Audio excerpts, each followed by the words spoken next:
Belias is a grand duchy in the northernmost region of the empire. A tender young girl looked sadly at the snowstorm raging outside the window. Today, here in this kingdom of cold, she became a wife. The owner of this place is Archduke Varsbelius, a highly respected hero, and at the same time a killer who is feared by everyone. As a 9-year-old child, he himself buried his father, who died in battle. He spent 2 years pretending to be a war orphan, scavenging horse manure from the man who killed his father. Eventually, Vars was able to win his trust, and then he showed his whole essence towards him. After many years of hidden pain and suffering, he brutally avenged his father's death. For a long time, he was criticized as dishonest, but this did not bother him much, because it was he who led all the Empire's wars to victory, and he spent the next 16 years of his life on the battlefield. But he had one problem that really scared those around him. When the full moon began, a real bloodthirsty beast would awaken within him, and then he killed everyone who got in his way. This is how he began to be called a war hero and, at the same time, a bloodthirsty killer. And she, Selena, became Archduchess Belias today. On this cold winter day, she married this cruel murderer. Even during the wedding ceremony, the man's gaze was extremely frightening. But why did Vars, who any princess or noblewoman was ready to marry, just have to ask, choose her? Why did he decide to choose Selena, an orphan whose only dowry was her name, as his wife? Maybe it's because she's such an incredible beauty. Or because he fell in love with her at first sight. No, he and love are completely different things. Vars just wanted a woman who would always wait for him at home, even if he stopped communicating. Since today, after the first night, Vars is going to lock his Archduchess in her room for the rest of her days. It is interesting how she herself knows all this. Actually, it's all because of the novel she was reading. Even for a romantic fantasy, this is a bit too much, and this book is generally in the genre of dark tragedy. "Yumi, you're reading your novels again. They say they're going to read the script," her friend called out to her. And Yumi replied that she had just finished, but it wasn't interesting to read anyway. And when a friend asked what kind of novel it was, the girl replied that it was in the tragedy genre, and she doesn't like that kind of thing. She really didn't like such works, but she read them all anyway. Of course, even though she read it all the way to the end, it wouldn't help much because after today, she wouldn't even be able to leave her bedroom. And unfortunately, when she came to, the wedding was already over, and she was left to wait for Vars in the room. There is no way to escape. There is a blizzard outside. Plus, there is no money, no knowledge of the area, no ability to survive. And this body, although very beautiful, is too delicate. Even in those times when there was no money and she had to choke on just rice and seaweed, she still had more strength than she does now in this form. While waiting for her husband, Selena lay down on the bed, and although she understood that she was finished, her eyes were closing against her will. After some time, the door to the room opened and heavy footsteps were heard. The girl lay motionless, although she could clearly hear someone approaching the bed. That sound, that was Vars entering the bedroom, Selena thought fearfully. In the book, he was called the Archduke Monster, which is honestly a little disturbing. But is he really that scary? Selena looked straight and openly into the man's eyes. Varsbelius towered over the girl sitting on the bed like a mountain, and was very surprised by the way she looked at him. "What are you doing here?"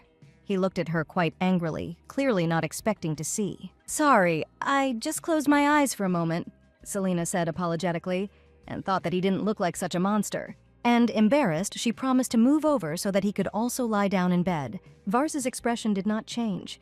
He continued to look seriously at his now wife. And under this stern gaze, the girl awkwardly moved to the edge of the bed. Now that he's in the room, it'll be hard for her to escape. Vars placed the kerosene lamp, which he had been holding in his hands all this time, on the table, and to the girl's great surprise, he ordered her to sleep, causing the girl to look at him in surprise. "Sleep," the man repeated, clearly not intending to explain anything. Selena didn't argue and quickly covered herself with the blanket up to her nose. She thought that he looked a little terrifying, but still very handsome, somewhat like a bear, so cute. And why in the original Selena fainted when she saw his face?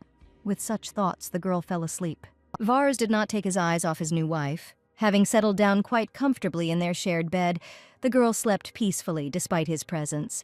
The man's fist clenched, he was torn between conflicting emotions. Now she is his wife, and he has big plans for her, but she just sleeps peacefully. The bright rays of the winter sun touched the face of the sleeping girl. Selena opened her eyes and stretched, shaking off the last of the sleep. She had slept very well that night. Noticing that she was alone in bed, the girl touched the place next to her. There was no sense of warmth, which meant Vars slept in another place. The girl thought with disappointment. She even felt some loneliness and did not understand why all this was happening.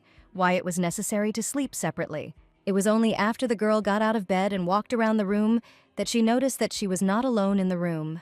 Varsbilius sat at the table fully dressed and looked attentively at the girl. His gaze was sharp, frightening, and did not express anything good, but Selina noticed that in the light of day, he was even more handsome. "I didn't notice that you were sitting here," the girl said, blushing, and her chest, clad in a tight slip, swayed slightly. The next moment, Selina herself realized how revealing her outfit was and who she was standing in front of. She instantly dove under the blanket, throwing off her slippers as she went. What should she do? She got married and is already in a man's house. Now she is really married. Exactly the same thoughts overwhelmed Varsbilius yesterday he got married. Many people are scared when they meet him and can't even look him in the eye. Even his servants tremble with fear, so he has no chance to create a normal family. And yet this poor woman married a one-eyed man who was nicknamed the Monster of War. However, yesterday, before going to bed, her gaze was so bright and open, it seemed that she was not afraid of him at all. And even now, the girl was afraid not of his frightening appearance, but of the awkward situation. She said, embarrassed, that she hadn't noticed him sitting in the room. "She's not afraid of me," the man thought again in surprise. Selina, embarrassed, covered the neckline. It was done as if she saw him as a man. Vars thought about all this painfully, but still came to the conclusion that this could not be. How could he even think of such utter stupidity? The man stood up from his seat, intending to leave the room. The huge shaking lump under the blanket moved slightly. Hearing sounds from the room, Selina carefully stuck her head out. It seems he left. The girl jumped out from under the blanket very quickly, hoping that he had left so that she could change her clothes. Without wasting a second, she opened the closet door, intending to do it after all. But the man turned out to be kinder than in the book. Would he suddenly start behaving more rudely and take her captive? Taking the first dress she came across, Selina hoped that this would never happen. Having decided that the dress was suitable, she thought about how to put it on, which holes to put her hand in, lamenting that she should have read the book more carefully. A few minutes later, the door to the room suddenly swung open and Varsbilius appeared on the threshold. The girl was almost fully dressed, and yet she shuddered in surprise. But the man walked past her, not paying any attention to his worried wife. He slowly approached the bed where she had recently been hiding, and taking out a small container from somewhere, he began to pour red liquid onto the bed linen. Blood. Selina sank to the floor, her legs suddenly unable to support her. What is this? Is he really going to summon a demon? Is this not just a book with a tragic plot, but a real horror story? And who is the victim, she thought with horror, and at that moment Vars looked at her with his terrifying gaze. Could she really be a victim? The girl literally froze in horror at the realization. "The floor is cold," the man said, holding out his hand to her. Selina, in surprise, only stared with wide eyes at the broad male palm extended towards her, and Vars asked her to take his hand because the floor she was sitting on was very cold. The girl didn't think long and gratefully extended her hand in response. A little embarrassed, the girl sincerely thanked him for his concern. At this point, Vars noticed that she was not fully dressed and offered to help her, to which the girl agreed, but she was still under the impression that she had held his hand. His hand was big and strong, the hand of a real man, and she could still feel its touch on her hand. He definitely looks like a bear. Selina was embarrassed by her thoughts and blushed red, while Vars was trying to help her button up her dress. But he too was overcome by disturbing thoughts. Although just a second ago, he had not thought about anything like that. The girl's back was small, white, so thin compared to his huge arms. And when she touched his hand, he had a feeling that he could break her. The man's large hands carefully pulled at the laces and then froze in place, each of them frozen in their own disconcerting thoughts. Selina tried to find out why he stopped and turned her head slightly. The man suddenly pulled at the laces of his dress because, frightening them both, there was a knock at the door. It was Anna, and she was allowed into the room. Headmaid Anna volunteered to help Her Highness get ready. Selina smiled gratefully, happy for the unexpected help. The man's hand holding the thin laces reluctantly dropped. Vars watched with a little disappointment as his wife interacted with the maid. He felt some kind of emptiness inside himself without her. He felt anger in his soul at the thought of what if she closed and locked this door, but he didn't want her to slip away from him like that. A very embarrassed Selina stood quietly while Anna helped her get ready. Vars ordered the maid to prepare everything for Her Highness's dinner, and the servant bowed obediently. The next moment, Selina was left alone in the room, looking at the closed door in surprise.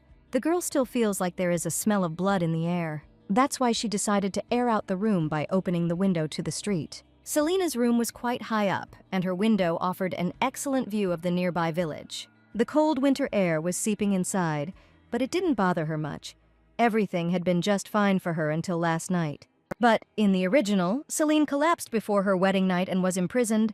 Vars publicly announced his retirement to devote himself to agriculture and visited Her Majesty's chambers every now and then. He didn't care about the condition of the 20-year-old girl who was so terrified that she couldn't look him in the eyes. For her, he was the most terrible beast. Selena wasn't immediately thrown into prison, as in the original story, and frankly, there was no hope for the girl in that situation. If not today, then she will never be able to escape from here, but hiding in a snowy state without any preparation is the same as dying.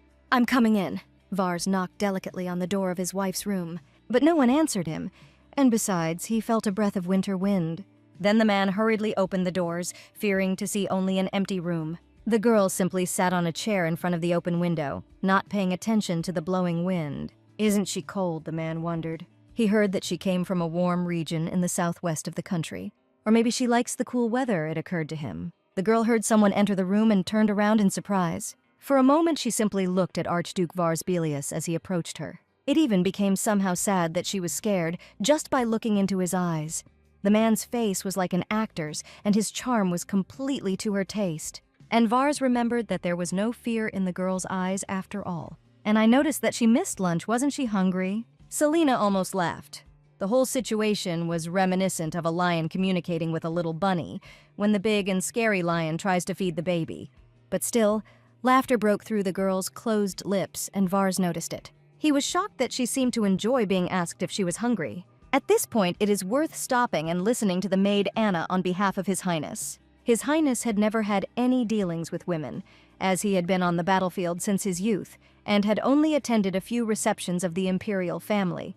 But not a single lady had spoken to him, and if they did meet Vars's eyes, they immediately turned away in horror, because the man literally radiated chilling horror. And because he only inspired fear, His Highness never spoke to a woman. Selena laughed and said she wanted to go outside, but then she closed her mouth in horror, afraid that she would be locked up for such insolence, because she had said this only under the influence of the situation, and the Archduke would never allow her to go out, although she really wanted to feel freedom. But Vars had no intention of locking her, but extended his large hand. The girl stared at the outstretched palm in surprise, not understanding what was happening. "Now don't you have to get up to go outside?" he remarked, seeing the girl's indecision. After some time, Selena followed Vars, trying to keep up. She didn't understand whether it was necessary to dress like that. It was even difficult for her to walk in these clothes. And yet the girl liked that he personally helped her get dressed, and she even felt embarrassed at the memory of it.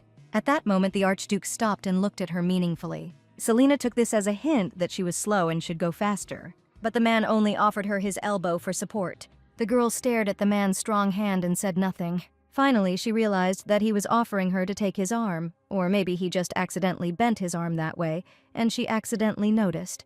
But she was still not sure, so she decided to do nothing. But she was beginning to worry because Vars kept looking at her, offering his elbow. Lieutenant Jarthain August told the Archduke that when a woman is wearing uncomfortable clothes, it is good manners to offer to hold her hand. And if a person does not experience burning hatred, then he will not refuse accompaniment. It can't be said that they became friends, but they were now spouses, and unlike others, she was not afraid of him. But what the hell was it that she refused to take his arm? In any case, he brought a woman here only to conceive a child. So why is he even worried about her? It would be better to just lock her up. From tomorrow, she will never see the light of day again. At that moment, Selena's foot tripped over a small protrusion in the corridor carpet. And with a loud, sharp scream, the girl began to fall to the floor. But before she could fall, Vars immediately jumped up and caught Selena. The girl was grateful that he had caught her, but at the same time, she was very embarrassed. Against her will, her hand touched the man's thigh, and she noticed that it was hard as a rock. Vars was also slightly embarrassed by the situation, although he managed to catch the falling girl. To do this, he had to put his arms around her, and he noticed that her waist was very thin, and she herself was so light that she weighed like a rabbit. "I'll probably have to feed her up so she gains some fat before winter comes. Hang more tapestries in the room. Light a fireplace and insulate the windows." Sitting with his wife on the floor of the hallway, the man thought that she shouldn't go out. Vars Belius was a man who lived and died without knowing love. A poor man who was alone all his life and died without ever understanding what loneliness was, even though he was married to a beautiful girl. In the original story, Celine suffered from Stockholm Syndrome. The story tells that at some point she slowly but surely fell in love with Vars. And what about Vars, unfortunately? For him, Selena was just a woman who would give birth to his child. Reading this work in her world, the girl sincerely sympathized with the difficult fate of the heroes. However, now she seems to understand why Selena opened her heart to him. When she almost fell, he suddenly ran up to her with a surprised face and held her tightly with his hands. At that moment, she accidentally touched his strong thighs and chest. The woody scent coming from his neck made her head spin. Blushing from the surprise and awkwardness of the situation, the girl thought that he had wooden skin, although in fact this was not so. She knew it wouldn't be easy for her, but she didn't expect it to be that easy. In the original story, he was described as a scary monster, but in real life, Vars is so sweet, gentle, and attentive, completely her type. And if she continues to encounter him like this, she will fall in love with him, and not only because he is completely her type, but because she has never dated anyone before. The girl was painfully thinking about everything that was happening, and Vars again extended his hand to her. And he asked if it was so difficult for her to walk, then why didn't she take his hand? "Here you go," the man continued insistently, causing Selena to blush again, and she could no longer refuse him, and therefore extended her hand in response, thanking him for his care. Soon they came out into the cold, frosty air, and immediately steam began to come out of the girl's mouth. She looked around with delight, noting that this was truly a magnificent place. And even though it was dark and cold around, the girl breathed in the air of freedom with delight. The Archduke silently watched the girl, who was quite happy to be outside. He thought that it was still a long way from warm, so the sight was not pleasant. So what good did she find in this deserted place and gnarled branches? The Archduke watched the girl, her rapturous face, and then how she looked around at all this grayness. But she was really happy, and she was smiling, pleased that she was finally outside. Although Vars did not fully understand the reason for her good mood, he was pleased to look at her. Realizing his feelings, he blushed and quickly turned away, promising himself that he would not stare anymore. Selena realized at that moment that this was not a set. It looked like a real medieval one, which, in fact, it was. When she was in the theater company, she imagined that she was in Hollywood. But everything here is real. However, after that, her mood diminished and the smile disappeared from her face. What's the point of this landscape if she, like in the original, has to live locked up, unable to return to Korea? If she can't escape, she wants to at least capture this man's heart. She has never built a relationship, especially a romantic one, which made her sad. Vars also noticed the change in his wife's mood and became slightly worried. Why did she have such a dejected expression on her face? The man began to get irritated. Just a moment ago, she was rejoicing at the sight of the castle and the empty hills. The man approached the girl and pulled her hand quite roughly. Did it suddenly dawn on her that this monster was her husband? Selena looked at the Archduke in surprise at such a sudden movement. "It's time to go back," he said emotionlessly without explaining his behavior. Angry at himself, he turned around and headed towards the house. He brought her here, so why couldn't she even open her mouth? "Wait," Selena said, which actually made Vars stop. Embarrassed and unable to look at him, the girl asked him to take her hand. The man literally melted from her words. He was pleased by such attention from her, and he thought that a long stay in the cold could undermine her. Besides, she was not so hardy, and could fall from exhaustion on the way. At that moment, the man's head was filled with theatrical action, and the fragile girl fell from exhaustion and straight into his arms. And he, like a true gentleman, picks her up in his arms to carry her into the house. And in a soft voice, he promises that he will carry her if she gets sick. At such moments, in the opinion of the thoughtful man, one can walk arm in arm. It seemed to Vars that she could fall at any moment, but the girl walked quite confidently, to his great regret. The young people returned to the room where Anna had already lit the fireplace. They walked in silence, and Selena wondered why Vars was still silent. The man looked at the girl silently and attentively without saying a word. Selena felt the need to say something right now, otherwise it would be awkward. "Such a peaceful atmosphere," the girl suddenly said, smiling tensely. Vars was surprised by her description of the situation and swallowed nervously. The Archduchess added that she had really enjoyed the day. The view was simply stunning, and it would be nice to walk like this together sometimes. The man was surprised again that she was talking so easily about a walk. Wasn't she afraid of him? And just recently he was going to lock her in the room, so what had changed now? Selena looked at him carefully, wondering why he was looking at her like that, and Vars realized that it was all because of her eyes. When he looks into those eyes, he always feels like she is forcing him to act. How is it that he, Vars Belius, the cruel Archduke, is unable to resist these eyes? He should not forget his original goal, and the man took the cape from the girl's hands. She just has to give birth to his child, and they can do it today. Vars, the girl said questioningly and smiled dazzlingly, and her smile lit up everything around, making the man feel warmth spreading inside. First of all, you need to sleep, he squeezed out, blushing, deciding that she was tired today, so she would have to wait until tomorrow. A new winter day had arrived, and birds were chirping outside the window. Selena slowly woke up, feeling warmth throughout her body. Turning her head, she noticed that Anna was throwing wood into the fireplace. Anna also noticed that Her Majesty had woken up and greeted her mistress. Selena suddenly had a Confucian respect and asked Anna not to address her like that, because it made her uncomfortable when someone older than her spoke to her like that. But Anna asked categorically whether the lady intended to treat everyone who addressed her officially in this way. At first, Selena was taken aback by the maid's tone and lost the power of speech. But a moment later she became embarrassed, realizing that Anna was right. Pulling herself together, she said that she was raised as a commoner and her manners were not at such a high level. She still did not know how to react in some situations, and she would be glad if Anna could help her with this. Anna understood everything, and as the lady said, she doesn't know a lot of things, but the girl's tone and diction are not bad. It can be assumed that the newly minted Archduchess will be able to learn everything quickly. But first she needs to have breakfast. After breakfast, having enjoyed the food and the warmth, Selena lay down on the bed, wondering what she should do now. A sudden thought made the girl jump up in bed. Come to think of it, no one told her not to leave the room. In the original, Selena was locked in the dungeon, and she still isn't. She needs to go outside to get some fresh air and enjoy the sun. People get depressed just hanging around in a room, and the girl resolutely threw on her coat. But she didn't have time to go out, colliding with Anna on the threshold. The head maid asked very sternly where the mistress was heading. Surprised by the unexpectedness, Selena tried to explain in fear that she wanted to go outside, that she felt trapped, and that she was close to depression. At the same time, Selena wondered if Anna was really guarding the door.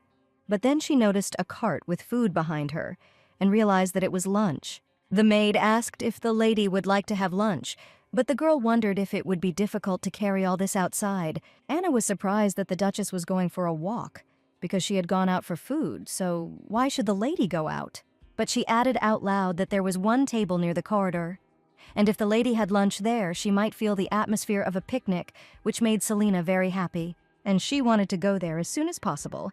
Anna added that she would prepare everything. After a while, everything was ready and the food was placed on the table. Selena sat at the table, looking at the dinner that was served with delight. But she was bothered by the need for so much cutlery for an outdoor picnic. She timidly picked up the fork, hoping that if she made a mistake, Anna would point it out. The maid was thinking that she had not yet decided what and how to teach Her Highness. And then she remembered how the gentleman had said earlier that the girl he would bring would not need to be taught anything, since she would live locked up only as an incubator for the heir.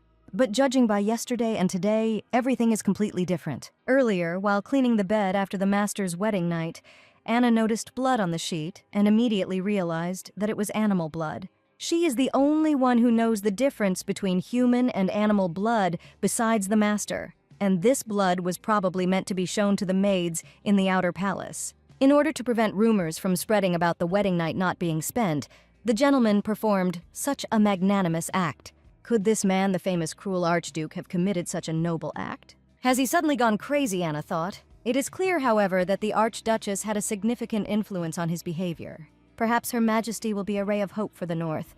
This can stop the Lord's rampage. Selena called out to the maid, which immediately drew her attention. Selena confidently stated that she was going for a walk today and asked if there was anything she should know. Anna understood the lady's words as meaning that she was going to leave the palace, and clearly did not mean just a walk. But she could not let her go alone, so she said that she would go with the lady. At this time, Vars Belius was working in his office. Rather, he tried to work, realizing that his thoughts were occupied with something completely different. He needs to be told that he's going to lock her up, of course. Vars was going to just lock her up for no reason, but this is a bit too much. And if it seemed to her that he considered her a thing, the man would be horrified. But that was his goal, and he knows he's being a hypocrite, but he needs a reason to do it. He doesn't want to treat her as cruelly as he planned. Not understanding what was happening to him, Vars got up from the table and nervously walked to the window. Trying to distract himself somehow, he looked carefully out the window onto the street. And what he saw surprised him very much. Selena and Anna were talking right outside the windows, and the man became interested in what they were doing there. A moment later, they headed straight for the palace exit. Could she really be going outside, the man thought anxiously. And his anxiety grew. Why was she really trying to escape? That won't happen while she's with Anna. But what will happen if there are too many people there? Finally alarmed, Vars quickly ran out of the room with the thought that he urgently needed to catch up with these two. Selena looked with delight at the village she and Anna had come to. She realized that this world was quite respectable, and although she didn't understand ancient things very well, there were so many people in the market, and they even bought something.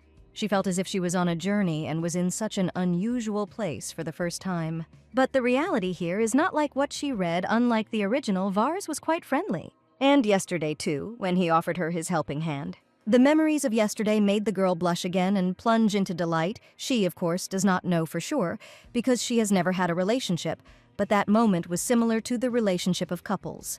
But on the other hand, it was Archduke Vars Bellius, famous for his cruelty. And this thought brought the girl down to earth. Yes, she can only dream. She can go out for a walk without being locked up, but his character will not change.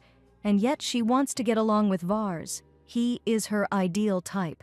Remembering that she was not alone on the walk, Selena exclaimed in surprise. She asked why Anna was standing and offered to sit down next to her. Observing propriety, the maid agreed and thanked her mistress. But she was in no hurry to sit down, looking suspiciously over her shoulder. There, around the corner of the nearest house, stood a man who had been watching them for a long time. A little earlier, Vars was running quickly up the stairs, hoping that Anna and Selena had not yet left the gate. He rushed past the assistant, thinking only that she was indeed trying to escape from him. And I felt a burning desire to catch her right now and throw her into the bedroom. Vars ran out into the street at the moment when Selena and Anna were just leaving the gate. At this time, the girl was admiring the good sunny weather and looked very happy. So the man slowed down nearby, trying to catch his breath after a long run, and besides, he realized something.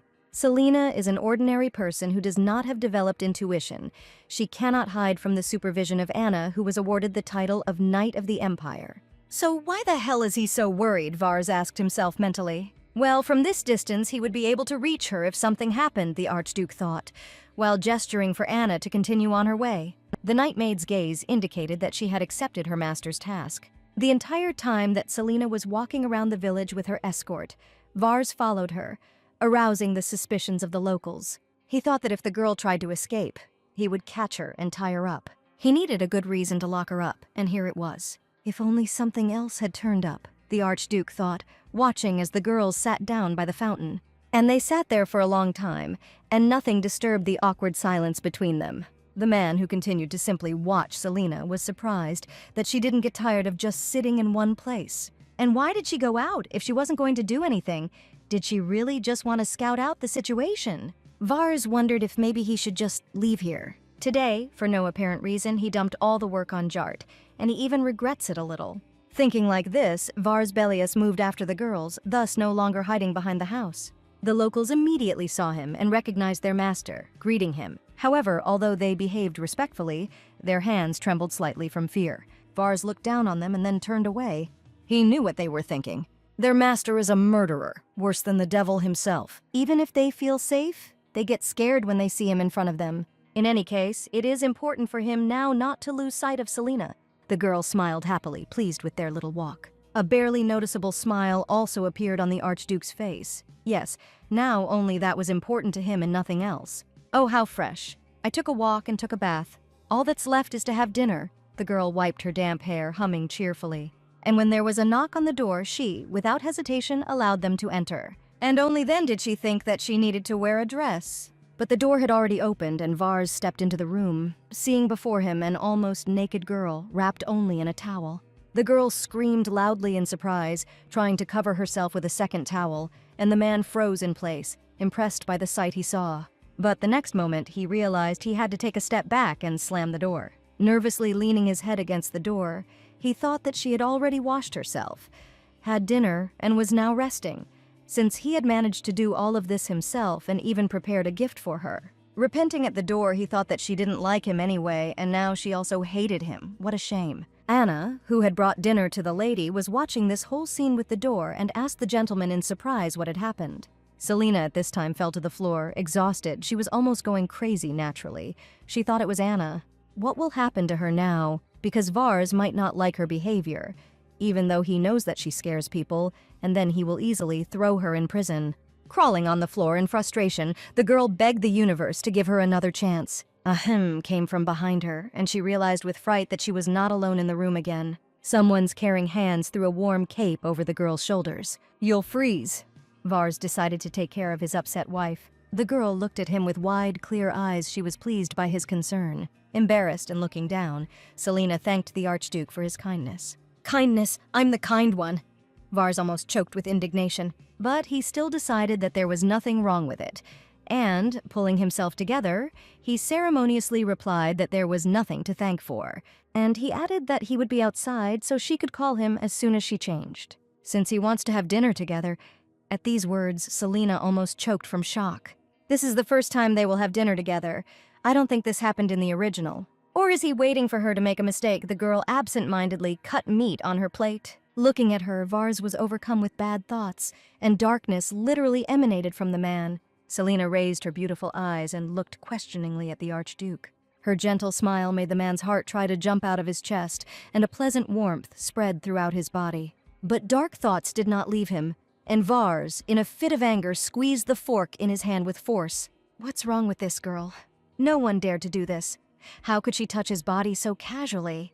How could she withstand his gaze? As if he was the only one who felt strange, Vars put the gift on the table with such thoughts. Selina asked in surprise what it was and if she could open it. "This is a gift, open it," the man answered calmly. But when the girl opened the box, she was literally blinded by what was inside. And inside was a rich, sparkling set of jewelry, consisting of a necklace and massive earrings with precious red stones. Like any girl, Selina's eyes sparkled at such beauty, and she couldn't believe that the truth could accept it. It may not mean much to him, but it was the first gift she had ever received from a man. Selina doesn't know how it is with the others, but Vars tries to be nice to her. It's definitely a lot different from the original. Maybe they can get along. The girl was happy to see a glimmer of hope. However, Vars' thoughts were the exact opposite. He was glad that she didn't suspect anything. Everything had already been taken care of. Trusted people told jewelers and pawn shops the serial number of the jewelry. If someone came and wanted to sell it, they would just have to give a check for 1,000 gold. And then, coming to the palace with this jewelry, they would be rewarded. Selina will be caught trying to sell the gift, and that's the end of it. Once she tries to escape, everything else is easy. All you have to do is treat her like an object, which is what was originally planned. Just get caught, and from that day on, you will cry every day.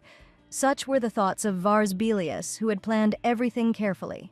And so their joint meal passed on one side. Happy Selina, who had received her first gift from her husband, and on the other, Vars, in anticipation of her future suffering. The next day, Selina went for a walk with Anna again, not noticing the eyes watching her. The Archduke kept a close eye on his wife, in anticipation of the events that were to unfold. So far, everything is going according to his cunningly planned plan. And his money, although small by the standards of the ruler of the North, was not spent in vain, he warned Anna, so all that remains is to wait. Unable to sit still, the man grabbed his coat and headed for the exit. At the age of 9, disguised as an orphan, he penetrated the enemy camp, and 2 years later he returned with the head of his enemy in his hands, and his body had turned into a lifeless thing. Having regained her health, Vars went to war again at the age of 13. Since then, no one has ever seen Archduke Belius look unbecoming. Such thoughts overwhelmed Mr. Jart's assistant, who watched his master's hasty departure. And yet he was glad that spring had finally come inside the gentleman. Jart was worried about him with all his heart. On a bright, sunny day, Selina and Anna visited the village market. The girl was happy and calmly chose the goods she was going to buy. What the hell is she doing? Vars, who was watching them, began to get irritated. All she bought were 2 apples, chicken kebabs, and a disgusting-looking leather wallet. This won't help her escape at all, the man was angry. And although he was wearing a black cloak that hid his identity, the black aura around him gave him away, and those around him guessed that he was an archduke. Vars was angry while waiting for the girl to show her true face, and was unhappy that he could not hear their conversations. At this moment, Selina stopped thoughtfully at one of the counters. Perhaps she would make a mistake now. But the girl only thought about the purchase for a short time. But again, no, she just bought a small basket, which in Vars's opinion was of no use. Watching the girls leave, the man was indignant that he needed to buy something simple and roomy. They were useless. Maybe she's going to make a mistake now that she stopped at the shoe store. That's right, you need shoes that you can run in well, that are durable and have a low heel. Selena stopped for a second but soon passed by the store. Vars could barely contain the rage that was bursting out. How could one be like this? What the hell does she want to buy?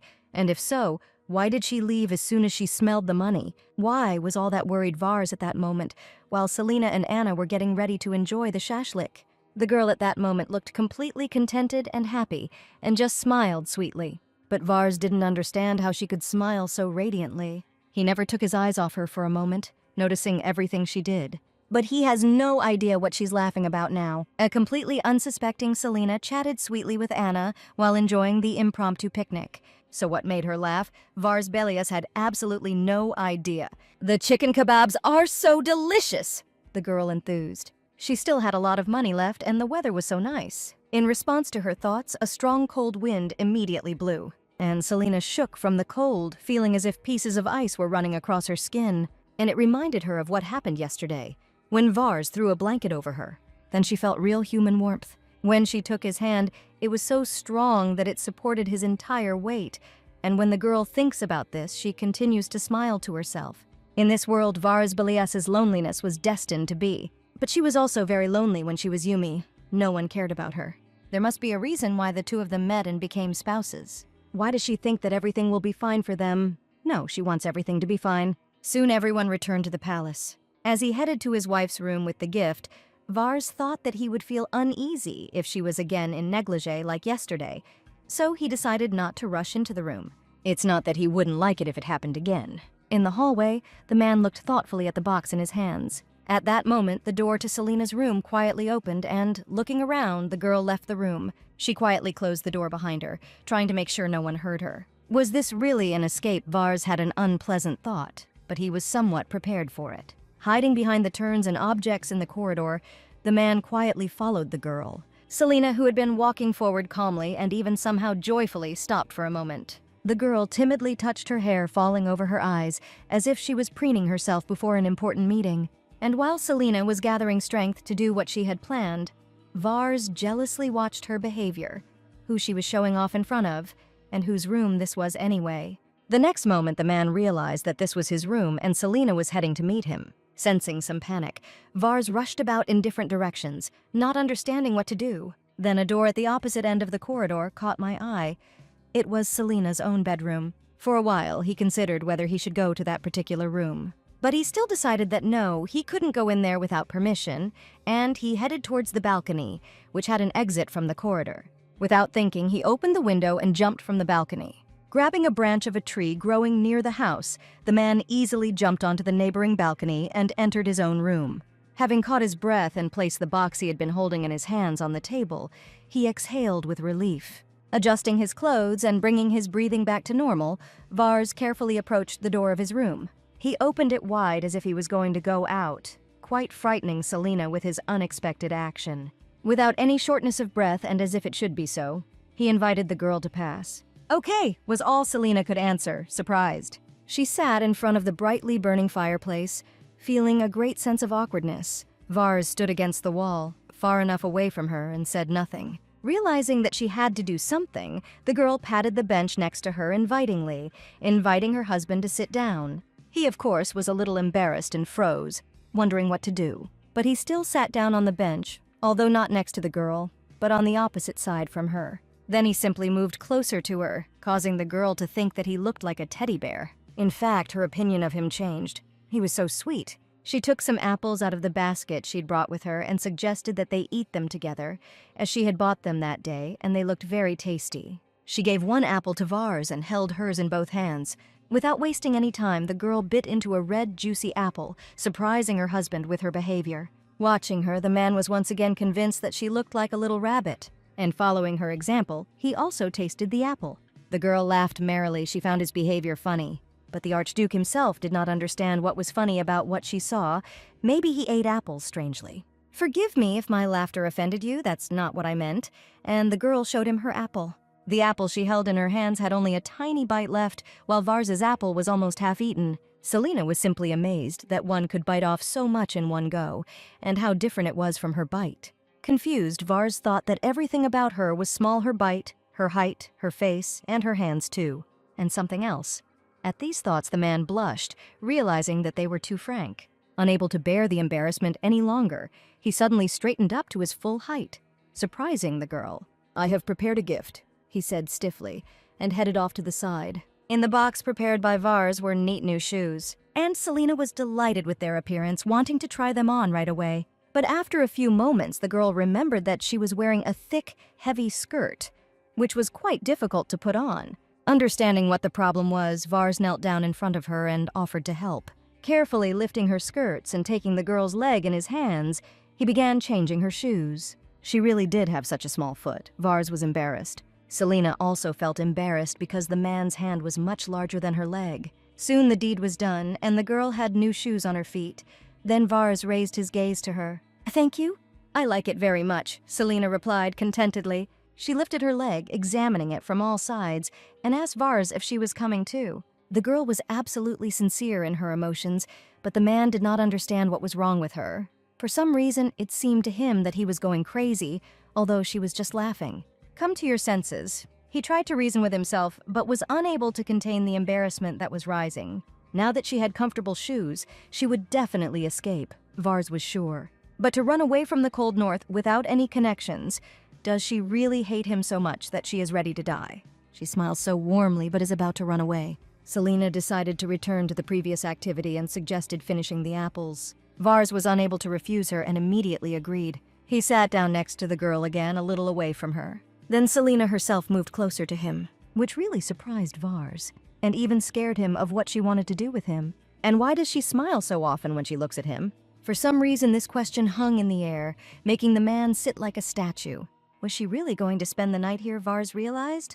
And that made him get a little angry and clench his fists. "Go back to your room," he said in a colorless voice. Finding himself alone in the room, the man mentally cursed himself. What the hell he was doing? He was going to deal with her as he had originally planned if she escaped. But if she really runs away, it seems he won't be able to control his anger. While changing, he noticed that she had forgotten her thing on the bench. Taking the small, neat cloak in his hands, Vars himself did not know what he wanted to do with it. At this time, Selena returned to her room and, in a state of confusion, slammed the door behind her. What was wrong with this monster Duke? She asked herself. Selena was definitely right. Vars is exactly as described in the book. But why?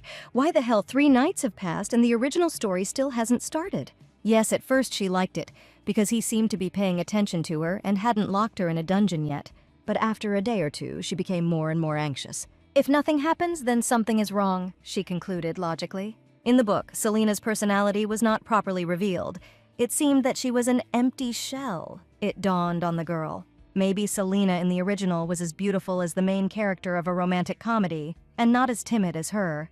So much so that she needed to be kept locked up. Really such a charmer. Everything was lost. It seemed that there was no more hope for a better future. She won't be able to become that Selena, and her life will be over. But wasn't the atmosphere today just right for a kiss? The girl was very serious about this. She felt the romance in the air, but his words about her returning to her room ruined everything. She really wants to please him, so why can't it work? Did he really not feel anything for her?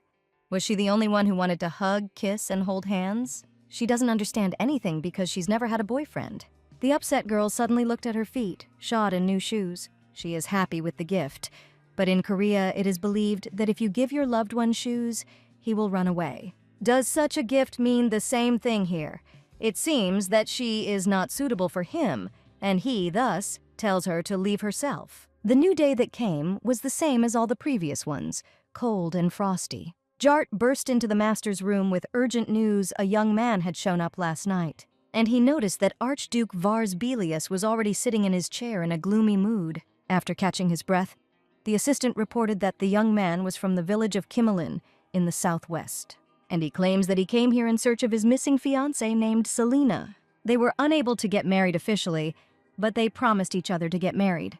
Jart thought with regret that a thaw had finally come in the gentleman's life, but such an incident changes everything. "The ground has already melted," the Archduke suddenly asked. A very terrifying picture appeared before Jart's eyes. He knew it. The master wanted to bury this young man. And he replied that yes, a month had already passed since the beginning of spring, and the earth was giving way to the shovel. As expected, Vars thought, if she was beautiful in his eyes, then she was beautiful in others' eyes too. He was a terrible person who could not notice this. Having finished thinking, he asked where the young man was now, and received the answer that he was in the basement. The Archduke expressed a desire to look at the man who had come here blinded by love in order to understand what he was like. "Have you heard? They say that Mrs. Selina got married." The boy told the news to his friend. A boy a little older than him asked in surprise what he had said. He was interested in where exactly Mrs. Selina got married, and the young man answered that somewhere far, far away in the north. A person like her shouldn't live in a village like this, after all. She is a noble person. Mrs. Selina wore expensive clothes and jewelry, of course, elegantly drinking tea suits her much better than communicating with commoners. But when did she become like this, and is she happy now? The young man himself was not rich and not so smart, but he had feelings for Selina, and he persistently asked his friend to tell him everything in more detail. And although no one knew where she was exactly, but once you see her face, you will never forget it. And he wants to see her again. He will be able to find her. He will definitely achieve what he wants, no matter what it costs him. "Come with us," the guard said to him, clearly not tolerating any objections. He opened his eyes with difficulty, seeing several pairs of legs in front of him and a grate behind them. Consciousness slowly returned to him. He found himself tied up and lying on a cold, drafty floor. Having come to his senses, the young man jumped to his feet and shouted what they were doing, who they were, and what they wanted from him. On the other side of the bars, 2 pairs of attentive eyes were looking at him. "Get started," ordered one of the men standing in front of him. A moment later, the guards surrounded him and grabbed him, forcing him to his knees. He tried to break free, but his mouth was forced open and some liquid was poured into it. Not understanding what was happening, the young man was forced to swallow what was given to him. And then the guards loosened their grip a little. "The village of Kimmelin in the southwest of the country.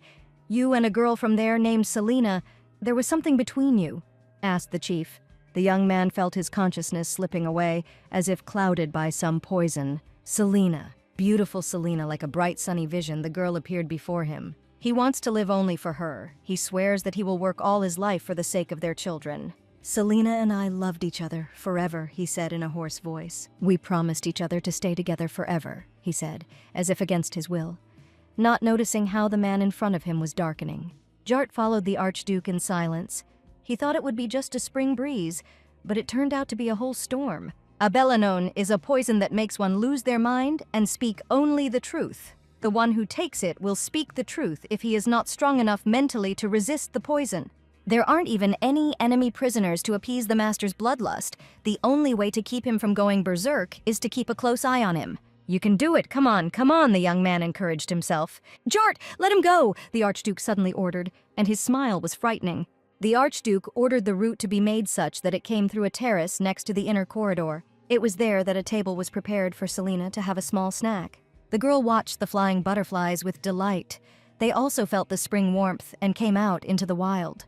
"The butterflies seem to want to fly over the wall," the girl noted delightedly. And Anna confirmed her observation, since there are no flowers here and the butterflies are intensively trying to get beyond the walls of the palace. Agreeing with Anna, Selina thought that they were somewhat similar to her. From birth to adulthood, regardless of her wishes, she was always thrown into a new environment and had to survive. She mentally supported the butterflies, let them not give up, they can do it, and she too will still be happy. "She will definitely be happy."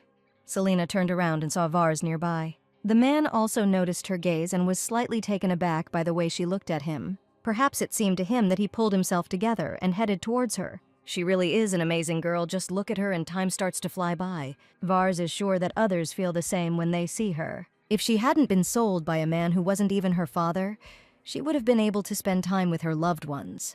If she had been raised in an aristocratic family, she could have gotten married and had children at that age. What kind of face would she have on as she whispered words of love to that man, that bastard, who could have been her husband? The man became indescribably furious, as if the fire of war was blazing around him. But why is he like this, and wants to destroy everything that catches his eye? Maybe he should kill him right in front of her eyes, and what method should he choose for this? At that moment, Selena was very happy to see Vars, because she thought about him constantly and she smiled radiantly. But the man was enraged by the thought that if she yearned for that man even a little, then he would crush his bones and throw them to be eaten by wild animals. "Does it suit me?"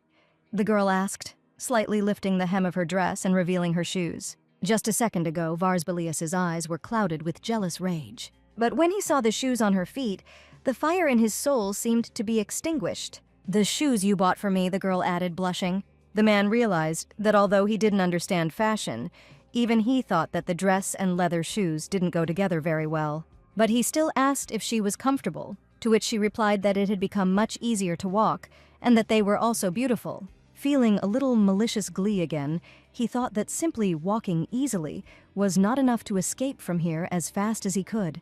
"By the way, will you come with me today?" Selena asked, looking quite combative. Vars was literally taken aback by the unexpected question. He didn't understand what she was talking about or where she was suggesting he go. Selena, a little embarrassed, added that she just wanted to go somewhere with him. Any place would do. "The main thing is that they will go together." She beamed with happiness. The bright rays of happiness that Selena emitted seemed to ricochet off the gloomy figure of Vars Belias, who did not understand anything at all. "As of today, the inner palace is closed," Vars replied. His words unpleasantly surprised and even frightened the girl a little. "For me?" she asked with a drooping voice, to which the man confirmed that she would remain inside.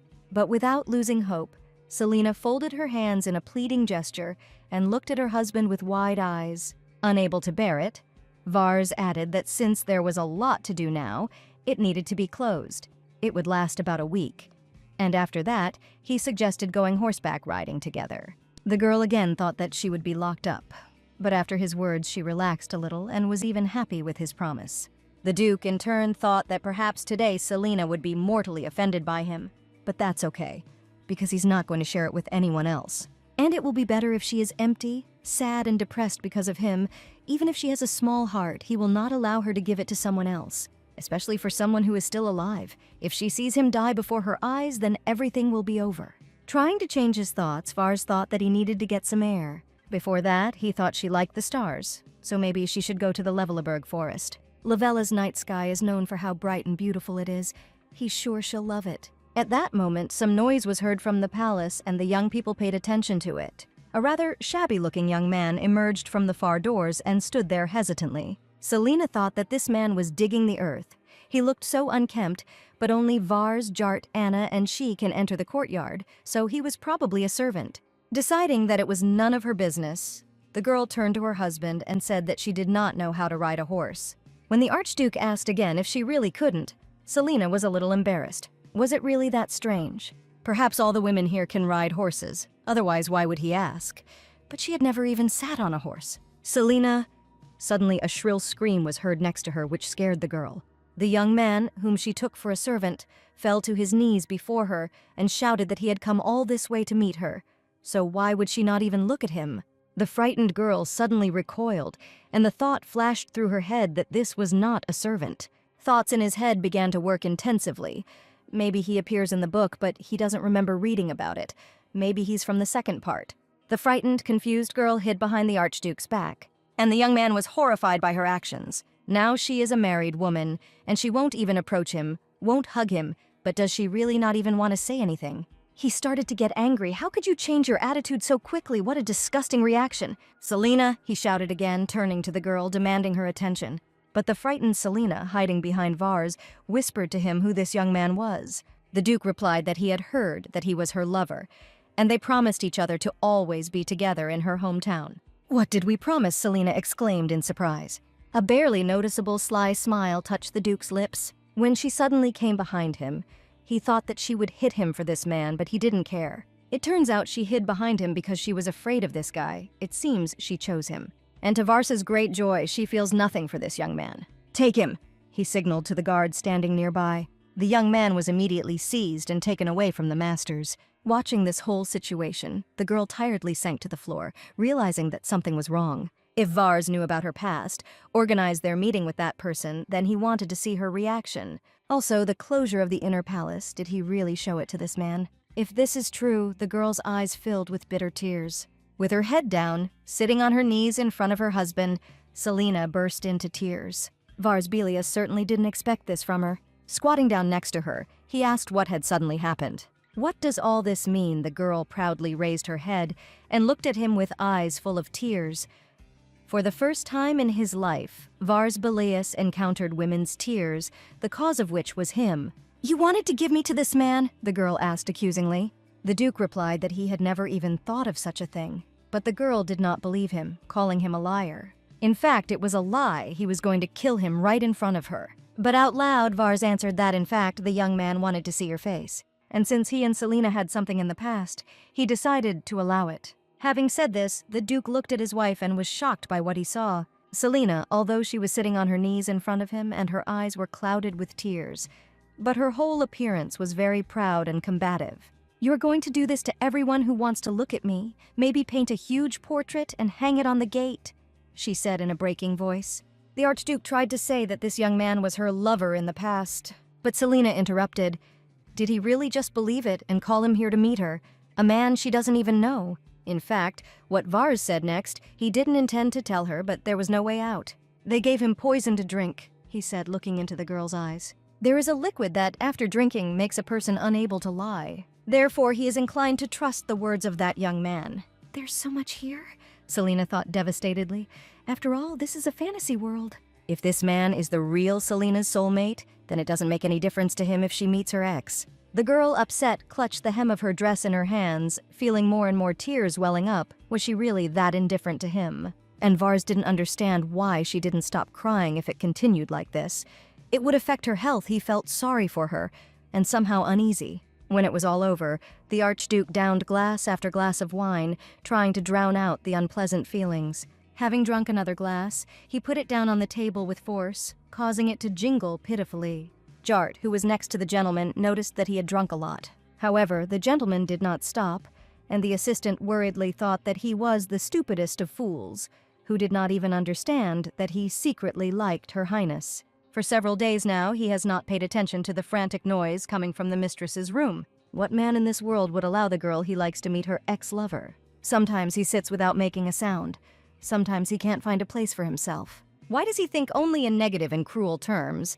This is some kind of perverted possessiveness. "Sir, they say that Her Highness is not eating well," said Jart, leaning towards the Duke. And at first, Vars was scared, but pulling himself together, he calmly asked, "So what?" The knight offered to bring the lady some soup, thinking that he would take care of everything.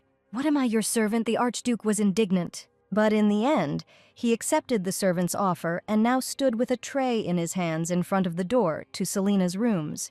They said that she hasn't eaten anything for several days. What kind of force can make a person cry for days on end? If she cries like that after meeting her ex, it's obvious who she's thinking about while sobbing, and Vars himself thought unflatteringly of himself. It would have been better if those curses had been directed at him and not that guy. Instead of crying, thinking about him, he would like her to cry because she is disappointed in him. Knocking gently, the man entered the room with a tray and offered the girl something to eat. Noticing that someone had entered, Selina hid under the blanket like a wild animal, ready to pounce on the intruder at any moment. Her look did not express anything good, and in a hoarse voice she asked why he had come. The Archduke said that she was not going anywhere, but the girl retorted that what business did he have with her? Moreover, the inner palace was closed anyway. Knowing that she was right, Vars was nevertheless upset by her answer. Although she was not afraid and there were no difficulties, he was afraid. Now he doesn't feel that way anymore and can just say what he wants. At that moment, the girl turned her face towards him, offended, which literally touched the man because she looked so cute and disheveled. The girl was still angry with him and mentally resented why he had come at all. Why was it necessary to give jewelry and then give shoes? Why was it necessary to help her when she fell? It really makes no sense. She doesn't understand anything because she's never dated a guy. And if things continue like this, she never will. Her anger was literally bursting and hovering in the air. Having cleared his throat, the Duke decided to tell her some news that she would like. "The doors are open again. You must keep your promise to ride horses with me," he said.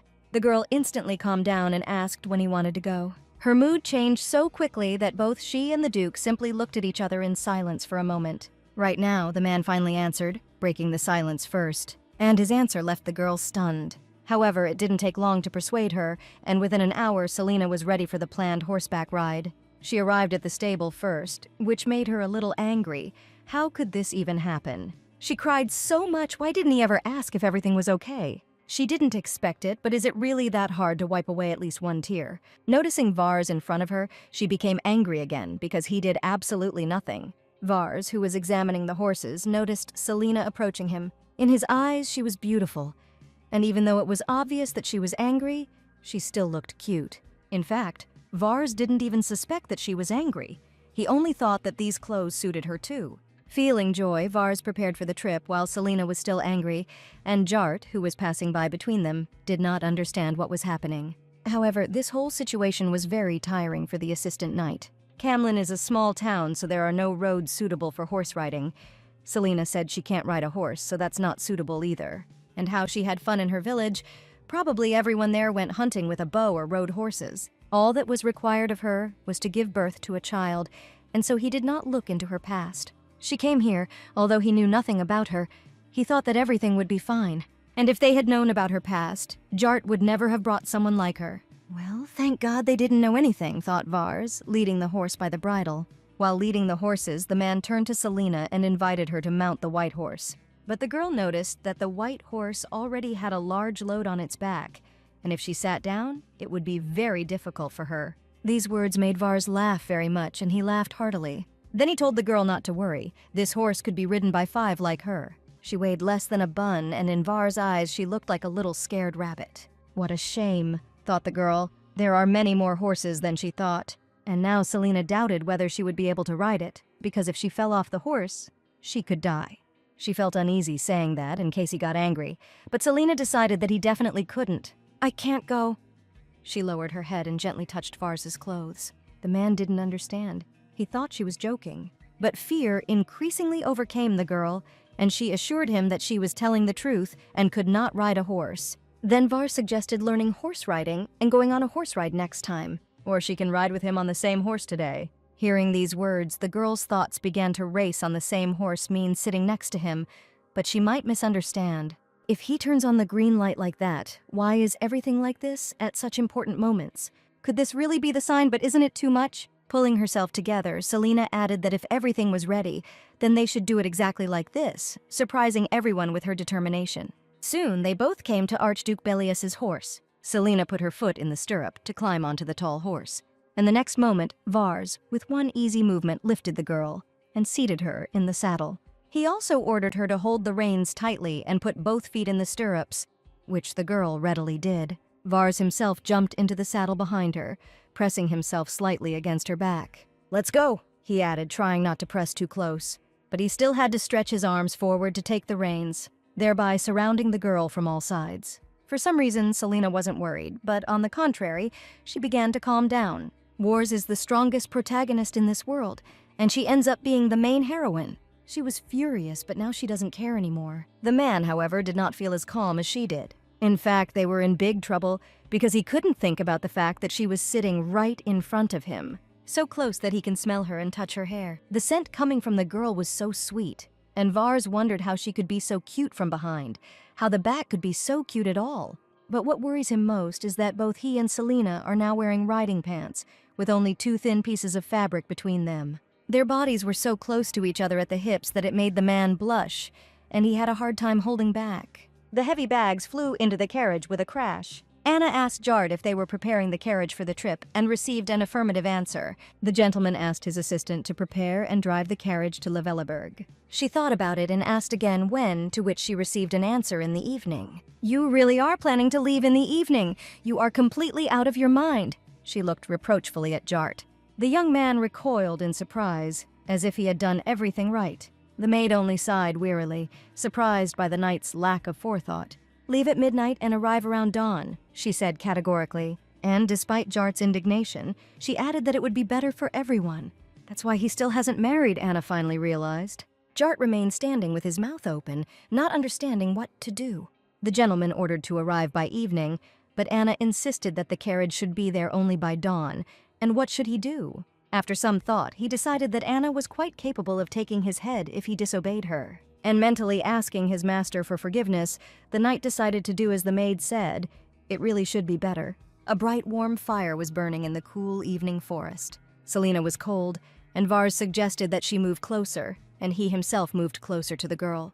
He added that he had ordered them to be picked up in the evening, but apparently some problems had arisen, and at the same time he threw his cloak over the girl's shoulders. Selena noticed that everything was fine. In fact, it was so calm and cozy here. The man didn't show it, but he was pleased with the whole situation and the fact that the girl was sitting with him, and he mentally thanked his assistant for being late. And now Selena will tell what happened to her today. She doesn't know how to ride a horse, so she rode in Vars's arms. They arrived at a beautiful wooden house in the forest, and Vars, like a true gentleman, helped the lady get off her horse. As soon as her feet touched the ground and the man's hands were released, the girl became as embarrassed as Vars. And to cover up their awkward silence, Selena began to admire the stunning wooden house, and at the same moment, Vars asked how about a barbecue for dinner. And now, sitting by the fire, they moved closer to each other to warm up. Vars said that he ordered them to be picked up in the evening, but apparently some problems arose. The girl assured that everything was fine and that she felt so calm and comfortable here. Although Vars didn't say anything in response, he mentally thanked Jart for this opportunity to be near his wife. "If you want to drink, alcohol should raise your body temperature," he suggested to the girl, and Selena happily agreed, hoping that everything would be fine. In Korea, she was quite the drunkard and could easily drink 3 bottles of soju at once. Taking out a bottle of wine, Vars asked if she had ever drunk it before. Selena replied that she doesn't really like wine. For some reason, it has an astringent taste. Hearing this answer, the Archduke suggested that if he didn't like wine, then how about whiskey? This was exactly what Selena was waiting for, and she immediately agreed. Holding a glass in her hands, into which the man was pouring an alcoholic drink, the girl was delighted that she was trying whiskey for the first time. As soon as the glass was filled, she immediately tipped it back into herself. So Selena drank wine with pleasure in her homeland, Vars thought, watching the girl. At their first meeting, she said that she liked the wine from the Lafon region the most. It had a low alcohol content, so she enjoyed drinking it. Selena's glass was empty, so Vars offered to pour her some more, to which she agreed, noting that it was very tasty. While making small talk around the fire, the Archduke noticed that many small animals lived here. "Squirrels or hedgehogs?" Selena asked naively, and the man replied that there were hares and foxes here. "I needed to prepare the bows. Do you like hunting?" he asked. But he didn't ask just like that. He was eagerly awaiting her answer. Noticing his persistent gaze, Selena took it in her own way and blushed slightly. Having already drunk her 3rd glass of whiskey, the girl had the thought that now was the very moment for a kiss. The man's serious look and such an intimate atmosphere, this has never happened before. She really wouldn't want to kiss for the first time when she was drunk, but there was nothing she could do. Hunting, the girl jumped up abruptly, remembering what they had talked about. But the alcohol had done its job, and as she tried to answer that she had never been hunting, Selena staggered. She began to fall straight into Vars's arms, feeling dizzy and the ground slipping out from under her feet. The arms she fell into were so big and cozy that the girl immediately relaxed in his embrace. Lifting the limp girl into his arms, Vars thought that she probably didn't tolerate alcohol very well, and he finds no other justification for her behavior. Before the wedding, at the very beginning and a week after it, his wife's behavior varied greatly. He didn't understand who, how, or why, but Selena had definitely changed. As if she had become a witch, this thought was firmly rooted in his head. He felt possessed around her several times, and now carrying the drunken girl in his arms to the bed, Vars only became even more convinced of this. If this girl is a witch, then where is the real Selena? Will he be able to find her? The man sat down on the bed, still holding the already snoring girl in his arms. It's cold," she said sleepily, and pressed herself closer to his broad chest. Although it was pleasant, the unexpected movement made Vars blush. He didn't understand where this feeling came from. She was wearing a vest and also his coat. She couldn't be cold. Angry at his unexpected reaction, he was indignant that she was a real witch. Vars didn't understand what this girl was doing to him, although in fact, she was doing nothing. It was already deep night outside, but she was calm, unlike Vars, who was outraged by the witch's treachery. The rest of the night passed quietly, and finally the first rays of the sun touched the earth. The Archduke continued to sit on the bed, holding the girl wrapped in his cloak in his arms, having completely stopped feeling his body. All night he thought about what he should do if she really was a witch. A beautiful, invincible witch can swallow up an entire empire. What will happen to a mere mortal like him then? Better than that woman, he decided, pushing aside the unpleasant memories. And yet he needs to find the real Selena. Hearing some sounds outside the window, Vars realized that Jart had finally arrived. The girl lifted her head from the pillow, trying to open her eyes after a deep sleep. I sat up in bed and realized that I was completely alone in the room. I overslept. Where did Vars go? He left me here, the girl thought in panic. Leaving the room, she headed deeper into the house and heard someone's quiet conversation. Find out about the witches or shamans who were in the north before and after my wedding. Vars gave orders to his assistant Jart. The Archduke thinks that the girl was switched on the wedding day, and they must find the real Selena. These words filled the girl with indescribable horror. And although Jart assured the master that such a thing could not happen, that there was absolutely no invasion into the inner palace, Selena herself, eavesdropping around the corner, began to get irritated. Apparently only her soul changed, but not her body. If we find a witch or shaman who was in the north at that time, then it will not be difficult to find the real Selena, the Archduke continued to reflect. At that moment, Jart noticed the Archduchess standing around the corner and greeted her according to all the rules. Pretending that she had just arrived, Selena came out to meet them.